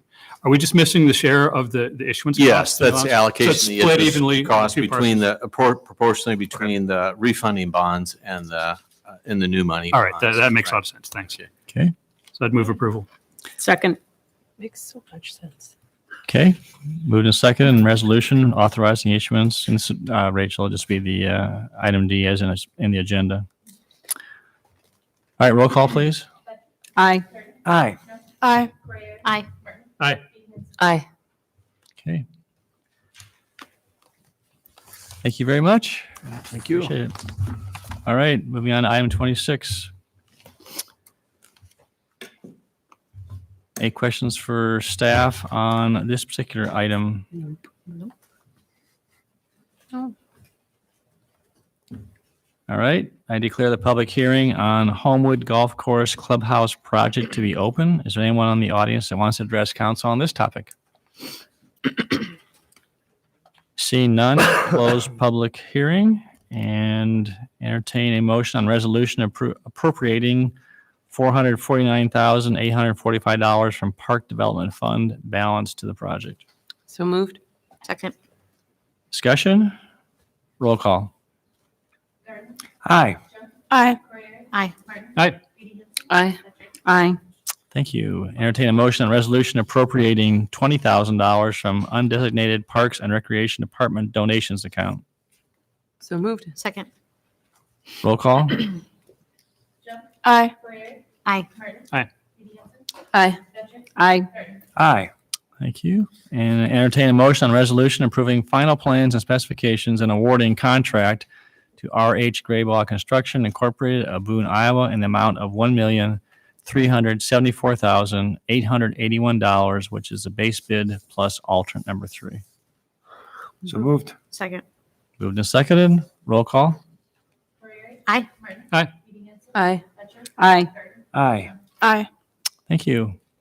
Thank you. Okay, item 27, Campus Town Public Improvements on Welch Avenue.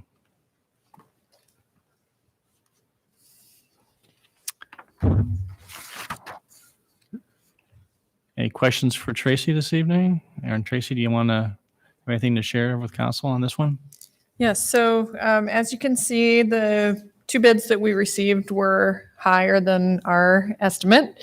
So we've reached out to dig further into why, and then also have met as a team working to identify what we could do differently. Obviously, the bid environment and all the projects that are out for bid right now, we wanted to turn this around very quickly.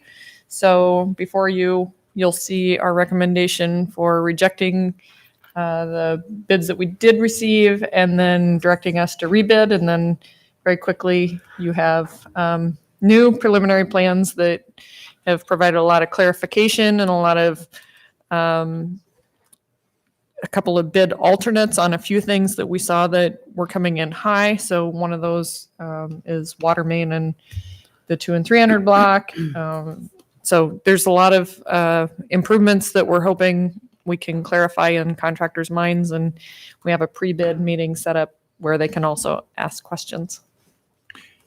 Tracy, one of the things that you and I talked about before the meeting, that was in your staff report, CAA indicated that businesses were concerned about construction extending, into the fall during the football game season. And, Can you explain what efforts are being made to accommodate those businesses? Because obviously their livelihoods depend upon people coming to their front doors. So kind of explain with council what all is being done, and I appreciate the efforts that you were talking about initiating with them. Yeah, thank you for that. So CAA does have a strong desire to construct in 2020 instead of 2021 because we've done so much outreach up to this point. But then they were also okay with extending the completion date to November 13th for the overall project. But that does mean that sidewalks are going to remain open throughout. There's going to be temporary planks when necessary, but there's going to be just short times the sidewalks will be reconstructed. But for the most part, we are going to keep open to the businesses. We're going to market a lot. The people, there is some misunderstanding that Lot X was going to be used for some material storage. So some businesses were concerned with that, but we had eliminated that before we even went out for bid. And then the overall phasing, we're keeping Kingland in their underground parking garage until at the time, maybe a week when it'll be paved. And so that resolved some of the concerns as well. And so there's a lot of ISU football, home game foot traffic that comes to this area, obviously. So we've talked about different ways that maybe we can do outreach. I know I have been here 16 and a half years, and I think it was on the Beach Avenue project. We reached out to ISU Athletics, and they were willing to issue stuff through to their ticket holders and their fans. And so, maybe we can do some outreach in non-conventional ways that reach to some people and tourists that are coming in for the game or coming in to tailgate. And so maybe we can just make sure that people know that Campus Town businesses are open.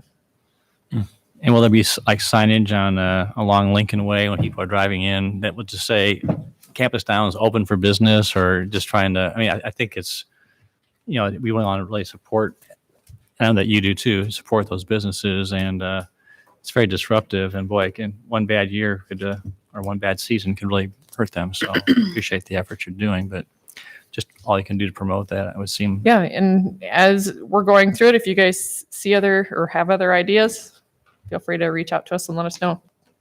Okay. Tracy, I wondered if maybe one of the challenges with bidding this is just sort of some unknowns. It has been a long time since we've really opened this area up, and there's some unknowns that you have on your part as far as what's down there. So the utilities, so we redid the road in the 80s. So it hasn't been opened up for what, but the underground utilities have not been. They're from the early 1900s. Sanitary sewers right down the middle of the road. So obviously that's of, probably the most concern, I think, as far as phasing and what are they going to find. We also hear a lot about it's just going to take a lot of coordination with the businesses for their utility services and coordination of making sure that they're hooked up, and it's a very tight space. So putting tree trenches in where it's, just a few feet from the building face. It's just a lot of very confined space compared to some of our other residential road reconstructions. Yeah. I remember when Main Street was, this exact process was done with Main Street. Amazing. So maybe some unknowns there. Right. Okay. And the clock tower. Any other questions for Tracy?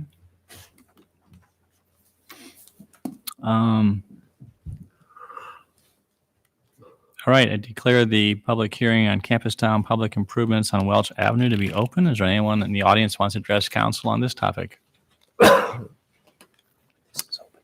Seeing none, close the public hearing, and I first of all entertain a motion to accept the report of bids for the Campus Town public improvements Welch Avenue project. So I'm going to reject the We're bids. rejecting the bids. Not No, this is accepting the report of bids. Oh, I see. There's actually a series of lists that we need to do in order to comply, in order to keep this thing on track. So you see, accept. I see. All we're doing is accepting the report of bids first of all. Then we're gonna. Gotcha. A, B, C, D. We'll get there. So moved. All right. There's moved in second. Those in favor say aye. Aye. Opposed? Carried. Secondly, I need a motion to approve the final plans and specifications for the project as bid. So moved. Second. All right. Those in favor say aye. Aye. Opposed? Carried. All right. Next, need a motion rejecting all bids and directing staff to rebid. So moved. Second. Okay. Those in favor say aye. Aye. Opposed? All right. And then we need a motion on resolution approving preliminary plans and specifications for the project with modifications and setting March 18th, 2020 as the bid due date and March 24th, 2020 as date of public hearing. So moved. Second. Thank you. Roll call. Aye. Aye. Aye. Aye. Aye. Aye. Thank you. All right. Thanks, Tracy. Appreciate it. Welcome. I've got the next two. Oh. All right. Any questions for Tracy on this particular item? The next two are nicer. Yeah. So we received very good bids for the ISU Research Park, and so we recommend award. So the motion is tonight was to Accept the bids. accept the report of bids. So that is an update, though. We are recommending award at the end of last week. We finally did receive notice, so the next council meeting you will be recommending award. Okay. So tonight, just report. Okay. All right, declare a public hearing on the Iowa State University Research Park Phase 4 Road and Utility Improvement Project to be open. Is there anyone in the audience who wants to address council on this topic? Seeing none, close public hearing. Entertain a motion on accepting report of bids. So moved. Second. Those in favor say aye. Aye. Opposed? Carried. All right, item 29, South Grand Extension. So this is also good news. We received very good bids for the South Grand portion, which is the piece over Squaw Creek and through the golf course and to South 16th. So with that one, we are able to recommend award. Okay. Any questions for Tracy on this one? Besides celebrating? Yeah, right. All right, declare the public hearing on South Grand Extension project to be open. Is there anyone that wants to address council on this topic? Seeing none, close public hearing and a motion to, first of all, accept the report of bids for the South Grand Avenue Extension, 0.1 miles north of South 16th Street, north 0.54 miles to South 5th Street. So moved. Second. All right, those in favor say aye. Aye. Opposed? Carried. Entertain a motion to approve the final plans and specifications for the project. Move approval. Second. Those in favor say aye. Aye. Opposed? Carried. And entertain a motion on resolution approving final plan specifications awarding the contract to Peterson Contractors Incorporated of Rhinebeck, Iowa in amount of $9,368,716.27 contingent upon receipt of Iowa DOT concurrence. So moved. Second. Roll call? Aye. Aye. Aye. Aye. Aye. Very good. Thanks, Tracy.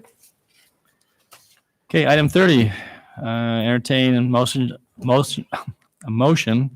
on third passage and adoption of ordinance number 4407, rezoning 2800 East 13th Street from agricultural A to general industrial GI. Move on third. Second. Roll call? Aye. Aye. Aye. Aye. Aye. Aye. Very good. Moving on to disposition of communications to council. There's 3 items. The first is a letter from Bill Jennings regarding parking in the front yard of 2030 Country Club Boulevard. Is there an interest to refer to staff or not? I'd move for a staff memo on this. Is there a second? Second. Any discussion? Those in favor say aye. Aye. Opposed? Nay. Motion carried. I have to abstain. Oh, sorry. Conflict. All right, so it's 4-1-1. Motion carried. Next is a memo from Mark Lambert. This is just under advisement, trust. Yeah, okay. And then is a staff report from Keith on the Emerald Ash Borer Response Plan 5-year review. No action required, just an update. Progress report. Okay. Moving on to council comments. Gloria? I think we learned tonight about the passing of Sharon Goober, who has been a strong voice for neighborhoods in Ames. And I'd just like to express my gratitude for everything that Sharon has done over the years and to offer condolences to her family. Agreed. That's all I've got. Nothing tonight. Nothing. Nothing for me. Nope. Nothing for me. I have one thing. So sorry about the voice, getting over laryngitis and the flu. But so March 4th, 5:30 joint meeting. I'm sending out the agenda items I talked to with the mayor to be approved by Kelsey, the speaker of the Student Government Senate. And so I should have an agenda to you all probably by Thursday or Friday or something for March 4th again. Cool. Sounds good. Thank you. Very good. All right. Entertain motion to adjourn. Move we adjourn. We are adjourned. Thank you.